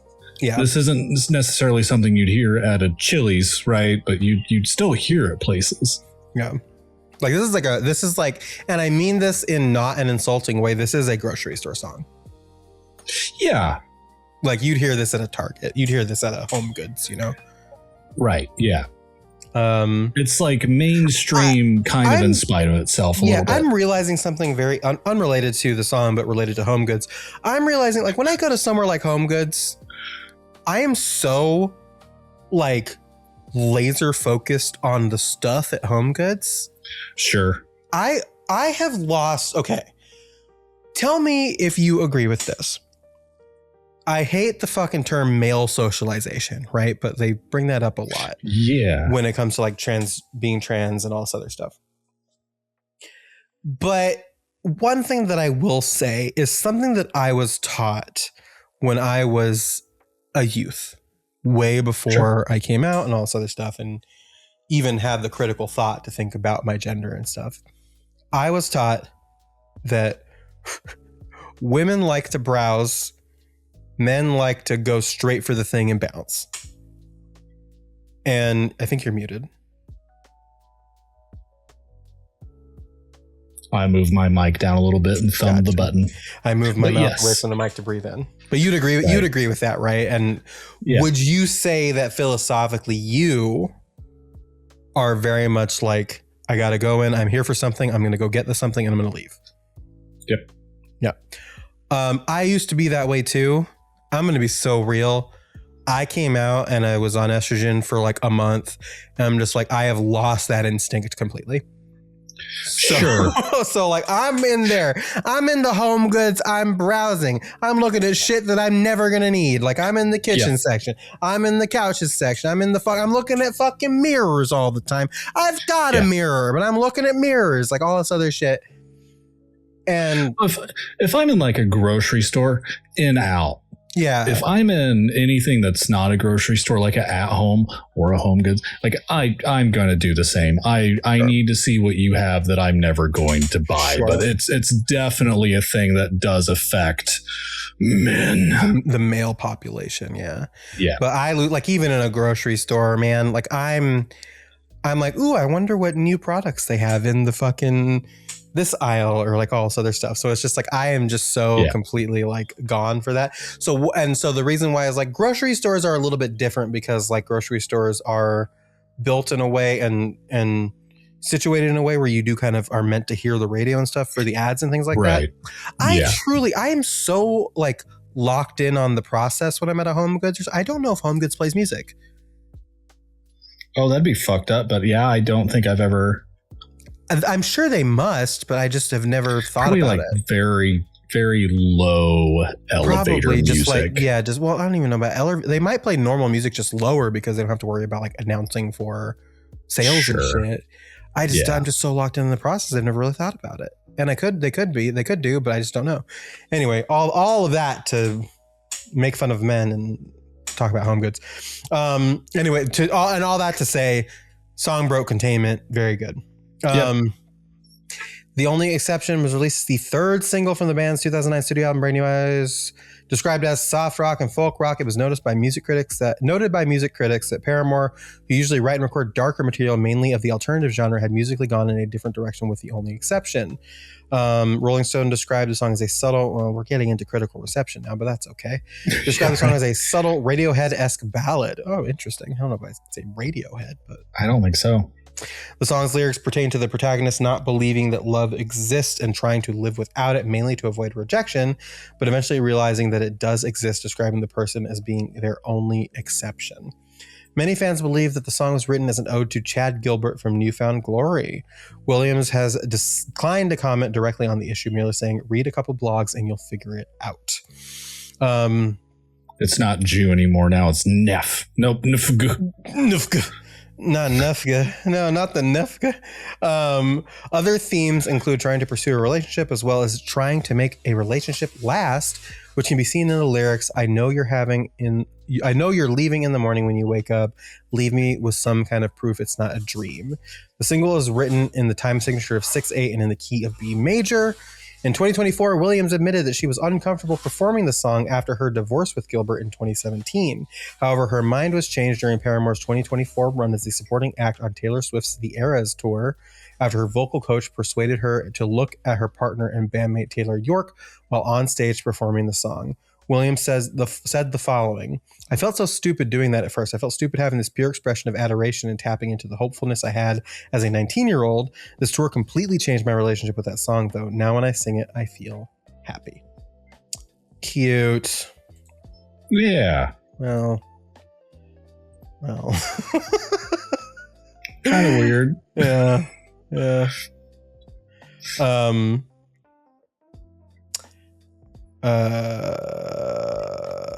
Where I lost my brain. Okay, I'm doing that a lot today.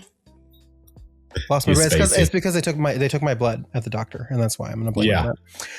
The only exception received generally positive reviews from contemporary music critics. Williams' vocal performance was mainly praised by music critics. Michael Wood, a writer for Spin, felt that the only exception was a surprisingly soulful acoustic number and compared its musical structures to, are you ready for this? Parachutes era Coldplay. Lots of Coldplay comparisons Why? We've been getting on this podcast. Maybe we should cover a Coldplay album. Psych. I don't know about that. Wood commented, okay, I'm going to say something. Uh-oh. I like Milo Xyloto a lot. That one album. I mean, you know. It has Hurts Like Heaven on it. It's a good album. Whatever. And I think Violet Hill. I like Violet Hill. Anyway, Wood commented that the song was an upgrade that consisted of focus and intensity. Lilli Cooper of NME noted in his review for Brand New Eyes that Paramore were able to showcase their maturity with multiple ballad songs, specifying the only exception. Cooper commented that while the song's lyrics seem to be a nondescript love song, that does not quite warrant the abrupt change of pace. That is just a pretty abrupt change of pace, I will say. He praised Williams' vocals. Cooper further stated, the song feels like something Katy Perry would dismiss for being too lightweight with its mechanical campfires. I don't know that I care what Katy Perry thinks about anything. I don't give a fuck. With its mechanical campfire strumming and general uninspiring air, its saving grace, however, comes with Williams' vocals, which are flawless and sturdy throughout. Even though the song gets soppy, she never does. Weakness just ain't in this lady's repertoire, and for that, we offer her a hefty high five. High five. High five. My wife, Yeah. high five. I will say that is something that is a very true thing about it. It does not really matter what she's singing. Haley definitely approaches it with like a strength that is really interesting and like, I say attractive, but not in like the, oh, she's so hot kind of way. Just like a, right. You want to kind of like approach that strength and just be near Yeah. it. So. Nobody's ever going to call Haley Williams a pussy and mean it. True. Mark Hirsch of the Boston Globe listed The Only Exception as the highlight of Brand New Eyes, crediting the song as being an essential. Adam would agree with that statement. Hirsch said that The Only Exception is probably the best place to start with the album, describing Williams' vocals as forging a connection rather than simply spitting out her feelings. He also praised the other band members for locking in a sympathetic simmer. I will say that too. We'll talk about this more, but like the instrumentals of this song really like they accompany her. They're there to like really put power behind behind what she's saying. Channing Freeman of Sputnik Music felt that The Only Exception had similarities to The Boy Who Blocked His Own Shot by Brand New. Oh, Brand New. I can't listen to Brand New anymore. I used to love Brand New. Freeman stated that on Paramore's All We Know Is Falling, My Heart was a blunt and obvious song. Paramore's All We Know Is Falling, My Heart was a blunt and obvious song that focused on a climax to be emotional. Meanwhile, with The Only Exception, Paramore have figured out that it doesn't have to finish loud to incite a reaction in the listener. Hell yeah. He also noted that the song shows Williams' lyrics have definitely improved. Jesse Catalotto of Slant felt that the lyrics to The Only Exception may be irredeemably over the top, but its vocal melodies are the stuff of perfect pop. The song has also been considered one of the greatest songs in the emo genre. Wow. Hell yeah. We'll read commercial performance here in a bit. We do have a music video for this. We can talk about it a little bit now. A music video for The Only Exception was directed by Brandon Chesbro, who had been working with Paramore for over 2 years. The song's music video was Chesbro's music video directorial debut. Prior to The Only Exception video, Chesbro had been approached to direct music videos for Brand New Eyes' 2 previous singles, but decided against it due to creative opinions. December 2009, he was asked to direct the music video for The Only Exception. Although the storyboard process took a while, the video was filmed in 4 days. The music video premiered February 17th, 2010 on Paramore's website. And Williams confirmed that as part of a Valentine's Day theme, the band selected cards that were sent to them by fans and featured them in the video. So there's about like really early on in the video, well, like maybe like a quarter. It's like a minute in. Yeah. There's a really great shot of Haley like laying on top of all of these like cards and zooming out. And I'm probably going to use that shot as like the picture for the episode. Absolutely. Yeah. But they like kind of like zoom into these cards and it's a really great shot and really great shots, but those were all sent to them by actual fans, which is really cool. Hell yeah. Cute. During the video, she said, the band has crazy fans. All those cards are so detailed. These kids spent serious time on these cards. That's my favorite shot of the whole video. It was the first thing we shot, and I thought that if something falls apart and we only have that one shot, it could be the video all by itself and it'd be perfect, which I think is really nice. Music video opens with Williams waking up on a couch next to an unnamed sleeping male and writes a note that says, "I'm sorry." From there, she walks to a room, hugs her father, who is mentioned in the song. A conversation ensues with Williams taking a photo of someone presumed to be her mother.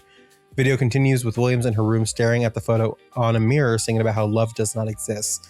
She moves through a costume closet into a restaurant set where a rotating cast of men pose as her date. Then she walks into the next room where there is a wedding. Everyone at the wedding is wearing white with the other band members in attendance, but Williams arrives dressed in black and she flees the scene where the bride enters.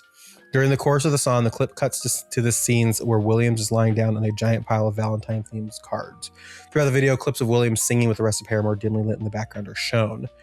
Video's final moments, Williams spots the same male she woke up to at the beginning of the video in the crowd at a rock show. After fantasizing the two being together through all the sets from the start of the video, she makes her way back through the various rooms to the original set in the beginning. When Williams sings "And I'm on my way to believing," she returns to the couch where the male is still asleep and hides the note she wrote in her pocket as she lies back down next to him. And it's a really good video. It's thankfully more watchable than Brick by Boring Brick quality wise. Yeah. I didn't realize this was a Blink 182 fan fiction, the music video about the girl at the rock show. But now that we're here, I mean, hey. Yeah. But it's like a cute video. It's like, obviously there's some angst in the middle, and it's this idea like, I mean, it's the most straightforward music video you could ask for with the context that you have of the song. Yeah, agreed. And I will say too, I think like she's right too. Like that shot with the cards is like a really great shot. Like it's really, awesome, really great shot. The music video for The Only Exception, this is a critical reception for the video. This is the first time we've had one of these. It was generally well received by music critics. Kyle Anderson, a writer for MTV, commented that the music video is by far the most visually interesting and complex clip the group has ever produced. I'd agree with that up to this point, Anderson further stated that despite the complexity of the video, the whole process was remarkably efficient. She remarked that based on the video's outcome, that it was a little bit surprising to know that it was directed by a first-time director. Mike Sheffield of Spin viewed the music video as a love story and described it as being a Valentine's Day plus epic emo balladry equals Paramore's brand new video for The Only Exception. Chesbro said he was happy with the final product of the music video and that directing the video made him become more interested in directing videos, saying, "I'd really like to do more videos now. It turned out so perfect that I'm worried nothing else will turn out as good. But if this is my only video, I'm super proud to be a part of it." Did he direct more? I truly don't know. He doesn't seem to have a Wikipedia article. No pages? Pageless? Pageless. A pageless man. So I'd have to assume the answer is either no or nothing of consequence, unfortunately. Let's see here. There's like this song really did break containment. There's an in popular culture section for this album or for this song, right? So let's see. Performed a live version on Ellen DeGeneres. Chorus and outro for the 2010 MTV Music Video Awards, VH1 Divas in 2010, along with Misery Business, Dakota, My Hero. Performed at Jingle Ball in Madison Square Garden with Misery Business and Brick by Boring Brick. That tracks. Yeah, definitely the two songs I'd do with that. Yeah. Appears in Paramore's videos, All of Them Ever. Appears in the 2011 Grammy nominees by the nominees in the 53rd Grammy Award. The song is heard in season 3, episode 11 of the television series Gossip Girl. Let's go. Fuck yeah. Sam Swee, we're going to do covers now because there's like a big link. Sam Swee and Kurt Schneider made an acoustic cover of the song. I used to watch Kurt Hugo Schneider and like Sam Swee and all those guys for a long time. They're really good stuff. April Chase covered the song, which had a music video directed and shot by Marco Bercasio. Rachel G. Fox did an acoustic cover. Chris Ninny and Ben Hazelwood performed a cover on The Voice Australia. Kelly Clarkson covered it as part of her The Stronger tour, which like, God, I hate to say it. I love Hayley Williams, but if Kelly Clarkson covers your song, you're fucking cooked. I'll say it. Masha covered The Only Exception on her popular YouTube channel on March 25th, 2012. Julian Ansari did a cover of The Only Exception for Valentine's Day 2014. Blackpink's Rosé had twice covered the song for the South Korean reality show Sea of Hope. Regine Velasquez released her cover on July 25th, 2024. Billie Eilish on June 10th, 2025 performed the song at a concert in Paris, France as part of Hit Me Hard and Soft, the tour. She actually performed with Hayley at one point, I'm pretty sure. Nice. Hell yeah. There's a whole section for the Glee cover, was performed in the Britney Spears themed episodes Britney/Britney of the U.S. television series Glee, which aired September 28th, 2010. Leah Michelle and characters Rachel Berry sang the song at the end of the episode as an apology to her boyfriend Finn Hudson, played by Corey Monteith. The performance was praised by most critics, with Rolling Stone's Erica Futterman calling it gorgeous and tender, and Entertainment Weekly's Tim Stack praising it as the episode's nice emotional capper. Williams commented on Michelle's vocals on the rendition through her Twitter account. The cover was released as a single and charted at number 22 in both Canada and Ireland, 26 in the US, 60 in Australia, with sales of 89,000 copies in the US, according to Nielsen Sound Scan. The song was also made... Go ahead. I don't mind some Glee covers. Sure. Yeah. But a Glee cover of this song to me almost feels worse than what happened 9 years and 17 days before this episode came out.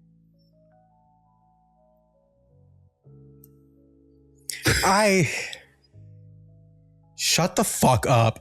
The song was made available for download on May 15, 2012 to play in Rock Band 3 Basic and Pro mode, utilizing real guitar, bass guitar, and MIDI-compatible electronic drum kits, keyboard, plus vocal harmonies. It's also playable in Rock Band Blitz. We've also never had those plastic. Yeah, the plastic instruments. Shout out to Tyler Washington, lover of plastic instruments. Louder than this song. Oh my God, I do love me some Rock Band. Oh yeah. Weekly charts, lots of those. Australia Aria peaked at 17. Canada Billboard Hot 100 25. Canada CHR Top 40 Billboard 27. Canada Billboard Hot AC 32. If you have AC, it wouldn't be hot. European Billboard Hot 100 Singles 72. Ireland's Irma 28. Mexico Billboard Ingles Airplay 5. New Zealand Recorded Music NZ 13. Philippines Billboard Hot 100 44. The Scottish Singles Official Charts 25. The UK Singles Official Charts, you don't know me, it's not OCC. Nope, 31. OCC. The US Rock and Metal Official Charts was number 1. So fucking metal. The US Billboard, I don't necessarily agree with the UK rock and metal for this song, but that's just me. US Billboard Hot 100 24, US Pop Airplay Billboard 12, US Adult Pop Airplay Billboard 9, and US Adult Contemporary Billboard 28. In 2010, the monthly performance chart in Brazil was Brazil Hot 100 Airplay was 39 and Brazil Hot Pop Songs was 13. So 2010 really was a big year for the only exception in Brazil. Yeah. Year-end performance in 2010, Australia's Aria ended at 75, the Billboard Hot 100 ended at 93, and the Billboard US Adult Top 40 ended at 37. And in 2025, it hit 76 on the Philippines Hot 100. What the fuck? Crazy. Thanks, Billie Eilish. We got some certifications. Australia's Aria double platinum with 140,000 units. Before anybody comes back and attacks that Billie Eilish comment, I understand that Regine Velasquez is a Philippines artist. Like, don't come at me because I made the Billie Eilish joke, please, for 2025. Oh, okay, sure. I don't know that anybody was gonna, but it's good. It's always good to protect yourself. You never know. Strays. We might have somebody in the Philippines listening. God, I hope we don't have anybody in Savannah, Georgia listening. Jesus. Oh no. 60,000 people. New Zealand, 60,000 units sold. Sorry, double platinum in New Zealand, RMNZ. United Kingdom's BPI platinum with 600,000 units, and in the United States, RIAA. Fuck the RIAA. Very good. Double platinum with 2 million units sold. Well, damn. You had your fingers all up on the ass. I did. I have my fingers on the ass. If you're a YouTube watcher, you'll know what I'm talking about. Have my fingers on the ass. That's where I like them. That's a weird thing to say. God damn. We will move on to some stuff. Haley explained to Kerrang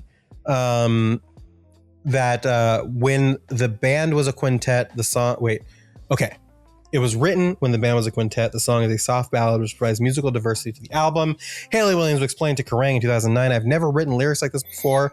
First verse is about where I think the fear to be open or vulnerable started. Ever since the first story in Kerrang, everyone has known about my family issues and domestic whatever. It's something that's kind of stayed with me and I've learned from. I played this song to my mom and there were tears. It was kind of embarrassing. She told Alternative Press in 2010, the first love song I've ever written. And even if I've tried in the past, this is the first one that I'm really proud of. I like that I was able to express the fact that I have always been really afraid of love. And I still am at times, but the excitement and the hope that it exists is still very evident in the lyrics. So it's not like I'm a total cynic. Love is a good thing, kids. There we go. We also, let's see. Haley also has the track by track description in Alternative Press for this. Before I get started on this one, let me just point out the fact that the acronym for the song is TOE. All right. TOE. Thanks, Haley. She loves acronyms. She loves an acronym, TOE. The other one. Josh and I wanted something short and sweet that would break up the record. He sent me some music and I was immediately inspired. After showing the guys, everyone loved it so much that they told us we had to finish it. So we did. This is the first love song I've ever written. And even if I tried in the past, this is the first one I'm really proud of. There's a rest of fact, blah, blah, blah, blah, blah. And that was we read that already. It's all the same. So the first part was different that we already read the other Yeah.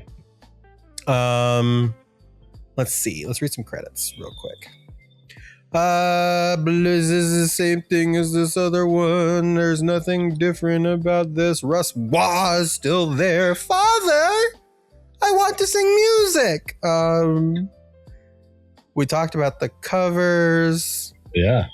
Translations for days here. Lots of translations. Yeah, hold on. Let me see. Yeah.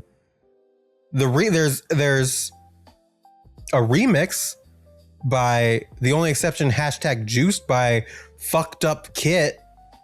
Hell Thanks, Fucked Up Kit. We've got translations in Spanish, Portuguese. We're back. There we are. Turkish, Italian, All right. and Polish. Nice. Well, the tags are pop, rock, USA, in English, pop rock, adult contemporary, adult alternative, acoustic, ballad. True. And on Wikipedia, we've got soft rock, folk rock, and acoustic rock, just in case you were wondering. Nice. Let's see. There's got to be some interesting...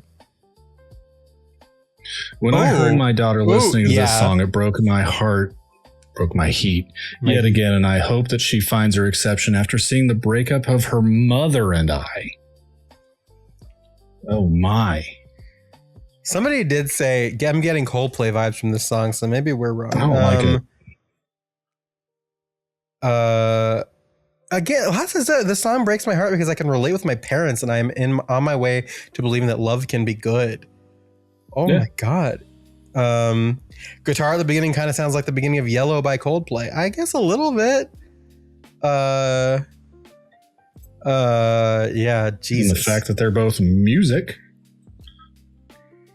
And it was all yellow. Yeah, I don't know. Her and her only exception, divorced around Hard Times release, Love Isn't Real. All right, man. We've addressed this. That's by Misguided Ghost, who has this album cover as their profile picture. Their profile name. Yeah, great. Love that. Anyway, thanks for that. Thanks. Adam. Hi. I kind of know. We talked about it a little bit, but probably. Yeah, song. I fucking love this song. Yeah. Like, agreed. I'm not even gonna no bullshit. I agree. It's an incredible song. Great ballad. Yeah. I think really, as much as it's in the comments down here, I do have that experience, right? Like kid of multiple divorces. Same. Song came out, roughly 20 years old and trying to figure life out. And then just continuing to try to figure life out for about the next year. And then it was, 2011, I met my wife. And it was kind of like, pretty much. That's the song. That's kind of where it's at. I didn't hear this song with my wife and I thought, what a lovely song this is. And then it played when we were together and it's like, yep. What a lovely song. And that's what this is. Yeah. I have some things to address. Yeah. in a good way, because I if you have been listening to this podcast for a while,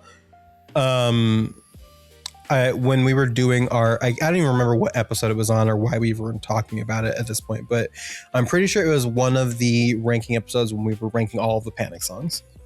Yep. It might have been in the top 10. I'm not sure, but I made like a comment back then about how like it was really, really tough to believe in this idea of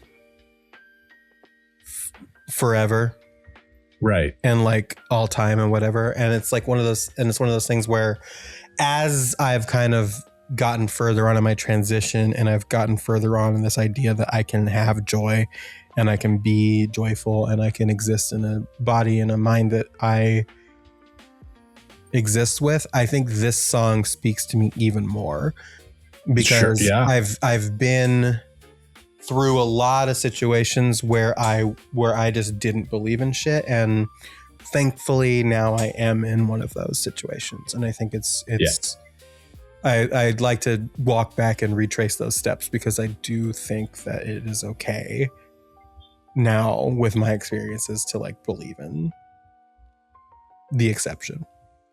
Right. So yeah. But really, really beautiful song. I'll just say that.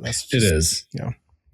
And again, like, it's just like a really, like I mentioned in the last segment when we were talking about Turn It Off, but like the acoustic kind of, and like the stripped back instrumentals really, really do the job here.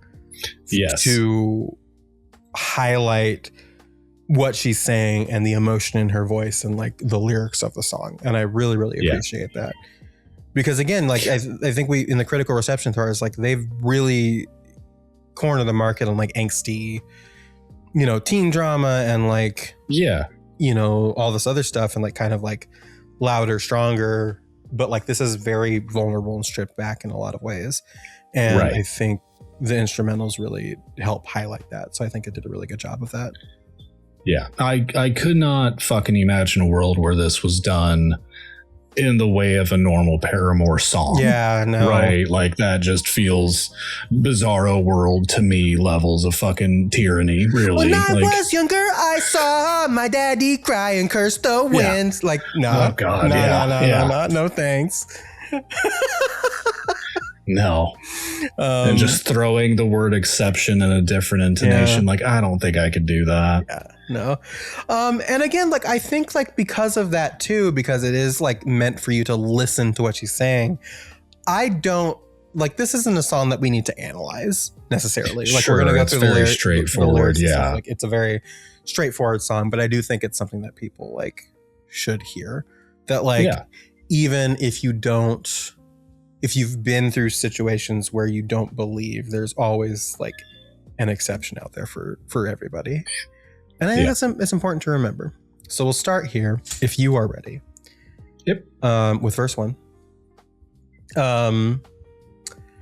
And it starts off with this like really, really gentle strumming and like the whatever it's not harp, but like there's like a strum in the background, like twinkling bits in the background. And Haley wrote in her diary, she said, "I have to say sorry to mom and dad if the first verse is embarrassing. You guys are the best parents in the world. Thanks for being selfless enough to get over the past and work together to raise me." Everything in all caps here. Everything doesn't have to work out for it to work out. So that's a nice little note. But you've got these guitars, instrumentals coming in, and it's just like really gentle. Again, gentle but not weak, because it is Haley fucking Williams, right? She says, "When I was younger, I saw my daddy cry and curse at the wind. He broke his own heart, and I watched as he tried to reassemble it. And my mama, and my mama swore she would." Yeah. Oh, that climb is great. I did not put my whole ass into that also, by the way. And my mama swore she would never let herself forget. That was the day that I promised I'd never sing of love if it does not exist. And I love that line, because it's not, I never sing of love, it does not exist. It's Right. I'd never sing of love if it does not exist. Yeah. So it's leaving this possibility open that love does exist, and when it happens, she will sing of it. And I think that is really great. Yeah. So it's like, hey, here's the reason for the song now, and I'm going to tell you in the first verse, and there's nothing wrong with that. Yeah, I think it's great. It's a thesis statement right out the gate. Yep. You get the chorus, but darling, you are the only exception. You are the only exception. Yeah. So we know it's that repeated a few times. We get to verse 2. This is a great song for somebody with a low register too. Oh, absolutely. I'm not going to try and keep up with all the other Paramore songs. No. This one, fucking sweet spot. This is just right here. Mm-hmm. Yeah. So we get to verse 2. Well, until you get to the bridge, and then it's like, oh. Yeah. Fuck. So you get to the verse 2. Maybe I know somewhere deep in my soul that love never lasts, and we've got to find other ways to make it alone or keep a straight face. And I've always lived like this, keeping a comfortable distance. And up until now, I had sworn to myself that I'm content with loneliness, because none of it was ever worth the risk. Will you? And into the chorus again. Ugh. And again, it's this like confronting this idea is like, I'd never sing of love if it does not exist. And I have this idea in my head because of how I was brought up and all this other stuff that like, it doesn't, and I've got to figure out how to do it alone. And I have to be okay being alone, because the risk of getting hurt for love I've seen is not worth it. Yeah. And I love the way that this verse goes into the chorus, because again, she sings that part so fast, because none of it was ever worth the risk. Well, you, and right into the chorus. Right. And it's just like, oh, okay. I see what's happening here. She does that little raisy thing on the line in verse 2 with, and I've always lived like this, where it almost like feels like a little cursive moment. Even she just kind of like does it so effortlessly. And it's like, oh, you're really getting this roller coaster of emotion come through, because you're finding somebody who is just trying to do a little better. Yeah. Yeah. Agreed. And I love how she ends the chorus here, because what happens is, she ends the chorus that last year, you are the only exception. And it goes into this like little, like the music is coming in. I'd call it a breakdown, but like not in like in the way you would do a breakdown in like an acoustic song, right? Because it's the instruments coming in. She sings that, it goes into this little instrumental section before the bridge.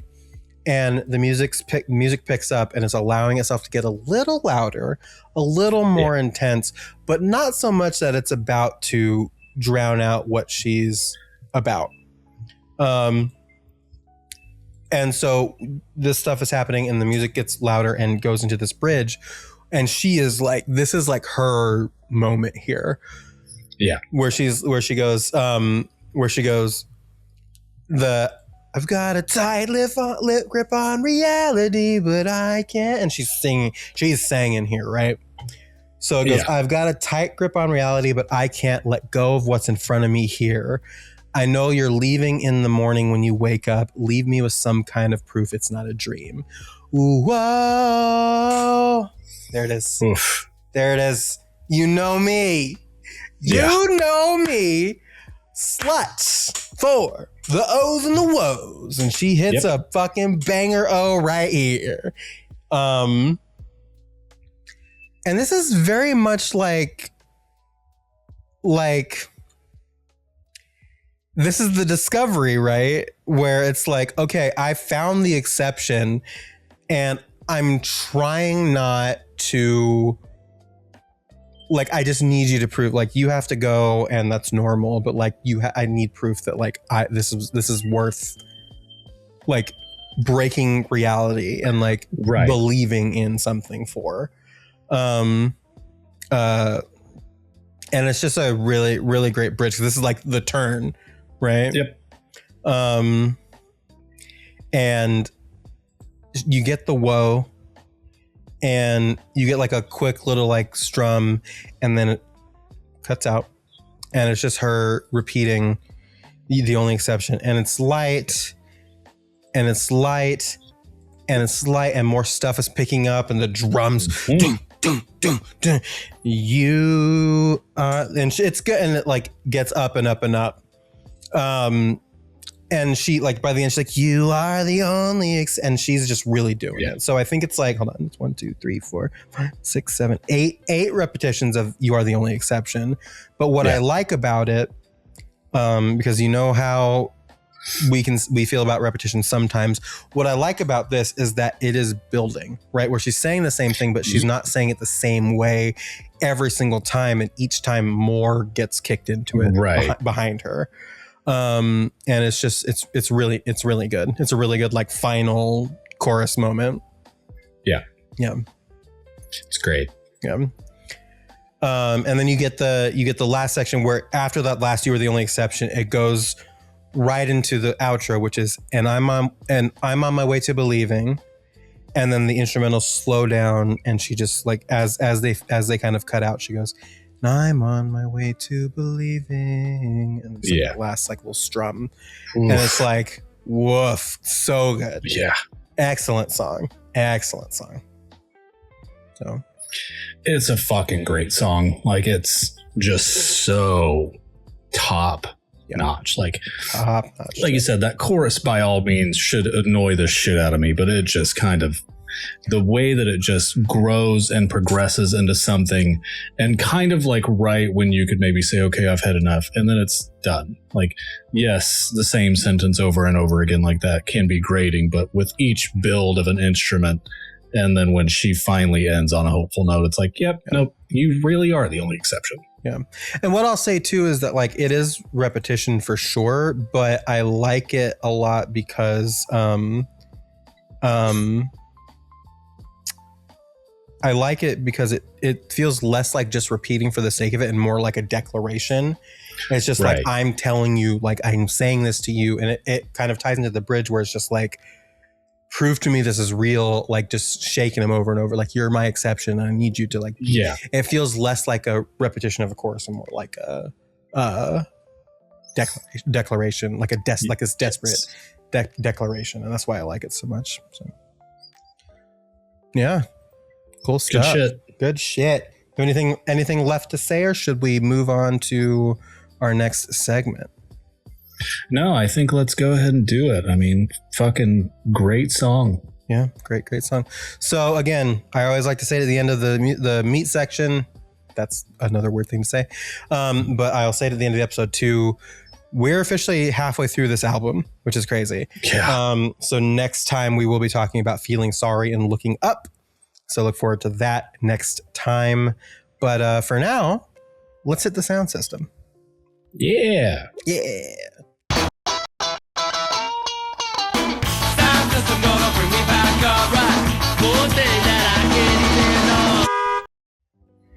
Adam, you listened to some Phoebe Bridgers, I did. Hell yeah. Can I tell you? Hot fuck, right? What an album. First of all. This is pretty good. Pretty good. I really enjoyed it. So good. I love Phoebe Bridgers, by the way. So good. Sure. I can't say the same, but you don't think like maybe it? This might I am generally not a Phoebe Bridgers fan. You're not a Phoebe Bridgers fan. Right. Well, you're incorrect for that. But I know. You did choose I did choose. You did choose a Phoebe Bridgers song, and if I'm not mistaken, you picked Still Standing as your pick. I did pick Still Standing. So talk to me about Still Standing and why it's your pick for this sound system. So probably the reason that I'm not a Phoebe Bridgers fan is like the way that our children introduced us to Phoebe Bridgers, because I'm old enough to have children that wants to introduce us to Phoebe Bridgers, is Carrie and I were just kind of like hanging out outside one night, just kind of like vibing as adults. And then our kids came out and they're like, man, I really want to listen to Phoebe Bridgers. And they recommended all of these songs. And it's like, this doesn't fit the mood that I was just in. I was doing great. And then you came in and you hit me with a little bit of sadness. And it was like, oops, all sad. Okay. Hang on. I'm going to take off the pop filter for this one. I need you to hear this. See this, YouTubers? This does come around. I know it'll come around. You know, I'm going to put it back on, actually, just for my own sake. You have got, and I mean got, to stop holding irrational grudges against good fucking music. I got it. Absolute fucking goon. I know. Please. I know. Continue. So then last night, since, Aurora's in college, she can only talk to us on the phone or FaceTime several times throughout the evening, sometimes at 40 minutes each. And she had brought this up and had recommended this song, and I believe Lost Weekend and the Lost Weekend reprise. Yeah. I listened to Lost Weekend. And I was like, this is pretty good. This is all right. And then I went to Still Standing. And this is a kind of a shock to the system. Yeah. Like, obviously, I might have to do some research into Phoebe Bridgers to figure out what kind of led to this father-daughter relationship, aside from just being father and daughter, because not all of this is nice. Not all of this is pretty, like, at all. And it's kind of incredibly raw. Yeah. Which is kind of one of those things where it's like, oh shit. Yeah. And it kind of keeps going, and there's lines in here that make you feel shivers as a person, feel shivers as a dad, feel shivers as a child, right? Like, you kind of get all perspectives in this song, and it sounds incredibly beautiful. Like, I will definitely say that. There's no way this is not a good sounding song. Yeah. For sure. So I'm glad to give this album a try. I'll probably listen to it again and give it another go, and hopefully, try some more Phoebe Bridgers from there. But yeah, I mean, really impressive. Yeah, I agree. Yeah, it's an impressive voice. I really was fucking cackling because I know that Phoebe Bridgers and Bo Burnham are friends, and then to kind of see that Bo Burnham is featured in a vocal role on like 3 of these songs, and I kind of wanted to go poke around, and it's like, where's Bo? But it's Adam. It's not. You were not around for the Bo Burnham Phoebe Bridgers discourse. Like the strange affair thing that happened. Yeah. Okay. I was in the Bo side of all of that. Imagine being on the Bo side and the Phoebe side. Oof. That was a time, brother. I really do like this album a lot. It's the album itself is called Lost Weekend, so Lost Weekend is like the title track. But I would have picked, and I mentioned at the beginning why I didn't pick it, and I'll talk about that in a second. But I probably would have picked. But when I changed course, I was trying to choose between Governor's Waltz, Lost Weekend, and Never Going Back as like which song I would pick. I think those are 3 of my faves, but I would have to like listen to it more to like really kind of determine. But great album. I really, really like it. Cool. Will you commit to investigating Phoebe Bridgers more? Yeah, I think so. Probably. Cool. Because I think it's your vibe if you're in the right mood for it. So. Right. Yeah. I've got to be in the moment. That night was not in the moment. Yeah. Did you listen to your daughter's Phoebe Bridgers recommendations? No. Well, maybe you fucking should. Damn. Because they're pretty okay. What the fuck is wrong with you? See? It's not just me. I know I haven't listened, but tell I fucking know you. Tell her to come over here. Come here. You come here. Oh, fuck. You come here. Come here. What's the left one? Come here. That's the right one. Come here. Yes, my dear. You have got to listen to this album. It's so good. Please, I'm begging you. I told her I would, and then I just haven't had the chance at work. Okay, do it for her. I wanted to give it actual attention. Okay, do it for her. You could do it for her, but you could also do it for somebody who's more important, which is me. Fair. That is fair. I'll take it. You are costing me a lot less money. So That's true. That's true. I aim to cost as many people as little money as possible. So that's right. Yeah. So right. Definitely. I will make it my duty before the week is out. Hell yeah. The week is out. Okay. Love you. Yoshi kind of sucks so far. I hate to say that. It makes me sad. Who? Yoshi. Oh, Yoshi. All I heard was just she kind of sucks so far, and I was really confused. It's really confused. Wow. God. You started Yoshi without me, fucker. You're not missing anything. Damn. Fucker. So I mentioned at the beginning, like I was going to pick Phoebe Bridgers for my sound system, and I pivoted. Yeah. So I picked a song called A Little Less Put Together by a band called Sundressed. I did not know who Sundressed was until today, but they have been putting out music for a while now. The song is off an album. It's the title track of the album. Came out in 2017, so they've been around for a while. And it is like just this really nostalgic, like really classic, like 2000s emo. It's like it really like invokes the shit that we were listening to back then. Like it's really good shit. A big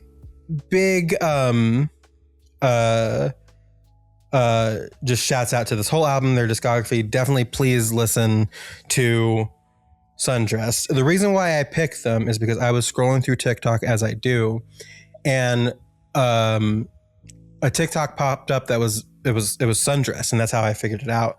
So they don't have any like merch or physical media or anything. It's all on streaming because they do not own the rights to their back catalog.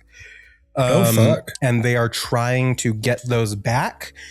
Sure. And they need like, I think it's something like 3 million streams on each of their like back catalogs to then have the rights revert to them, because that's kind of like what the deal was essentially, is like if they get to that, they can have their back catalog back. And I saw this and I was like, okay, let me check them out and see. And I was like, oh, this is really fucking good. Because I listened to like a handful of songs on like a bunch of the albums just to see. And I was like, you know what? Like we're a small podcast, but we do have like listeners, right? Like I know like a lot of people don't write in, but we do have listeners that maybe take our advice and our recommendations sometimes. Sure. And I was like, you know what? I'm going to bring this up because I actually do genuinely like this music, and I do value like the concept of independent artists who are doing cool music that I enjoy. So I'm going to be listening to Sundressed a lot, just to do it because I like it. But like, I figure if our listeners will go look up Sundressed and, replay their shit, maybe we can help them get to a point where they can own their back catalog and start making more money on their own distribution channels and stuff like that. So I legit think you should go listen to Sundressed. I listened to a few more of like songs from their album. I'm going to sit down and kind of like go through their discography more thoroughly. But they have 4 albums, and then they have they did something, Sundress and Nominee, I think it is. It's like I think it's a collab thing. I need to investigate that a little bit more, but please go and listen to Sundressed. I've been trying my best not to bring up and like link to The Dark Place as best as I can. But I am going to put in the show notes as an exception here, just for them. They have a Spotify playlist that is, I can't remember what it's called, but it will be in the show notes. That is just like a playlist of songs that you can just put on and listen to help them with streams and stuff like that. Give that a look. Do it wherever you can. Follow them on socials and stuff. I'll include links to all of their stuff in the show notes as well. Help out a cool band. I really like this band a lot, and I plan on really digging into their discography more over the next couple weeks and days and stuff like that. So please check them out. Sundressed. And I told them on TikTok that I was going to shout them out on the podcast, and they responded thanking me very profusely. So I really appreciate the shout back out. They said that means so much. Thank you. And so go. They seem very nice. Didn't even ask what the name of the podcast was. Just thanks. I was gonna tag them and stuff. Don't be a weirdo. I'm not gonna fucking self promote on their promotion. I'll tag them and tell them. God damn it. God damn. Well, I'll message them privately. I follow them on Instagram. I'll message them privately on Instagram. Let them know who we are. Yeah. Chill out, brother. Yeah. God damn. We know that Lotus has friends and apparently keeps kind of disowning friends, but they probably would listen to this. I hate to say it. It does feel like they probably shouldn't be friends with a lot of the people that they're friends with. And I have directly told them this and told them. Do you have any names? Do you want to shout out some names specifically? Oh, do I have names? I've told them specifically about this and that they actually do have free will, believe it or not. They should stop being friends. But like Pamela, Sandra. Yeah. And Rita. Actually, for you, Lotus, I have a request for you. I want you to listen to Sundressed, pick a song that you really like, play it on your radio show. There you go. Can you do that for me? Hell yeah. Do that for your mother, please? I'm sure they will appreciate that. Anyway, that's my recommendation. That's my call to action for all those who listen and write in, and listen and don't write in. Give Sundressed a listen. Help get them to those streams that they need. I'll put a link to the TikTok in there. It kind of shows like at the time of posting like where their streams are at, and they're kind of a long way off, but I think with enough like do it to it, they can get there. So give them a listen. Well, they're very like I just popped up their Facebook because it's the only thing that pops up whenever you search Google. Apparently, the quickest thing at least, and they're very active on there. So they're really vying for on this. Facebook. They're also on Instagram and TikTok as well, obviously. Sure. So check them out. I'll put all of the socials of theirs that I can find in the show notes and everything. So yeah. Well, that's all though for this episode. Thank you all so much for listening to the podcast once again. We really appreciate it. Like I said, always, next time we'll be doing another twofer of Feeling Sorry and Looking Up. And I'm very, very excited. Something dogs can't do. Can they not feel sorry or look up? Look up. Can dogs not look up? I feel like dogs can look up. Can they not? They can look up. They can look up. They can look up. They can look up. They can look up. They can look up. There's a whole movie about it. It's called Up. That's true. Damn. That's what it's about, is the dog that looks up. That's what Up's about. Yeah. Anyway, thank y'all for listening. Like I said, at thediscopod@gmail.com, Sad Kids Rec Society on all the places. And until next time, though, it is my delight and pleasure to say, I declare this meeting of the Sad Kids Record Society closed. Love you, bye. Love you, bye. Did I listen to pop music because I was miserable? Or was I miserable because I listened to pop music?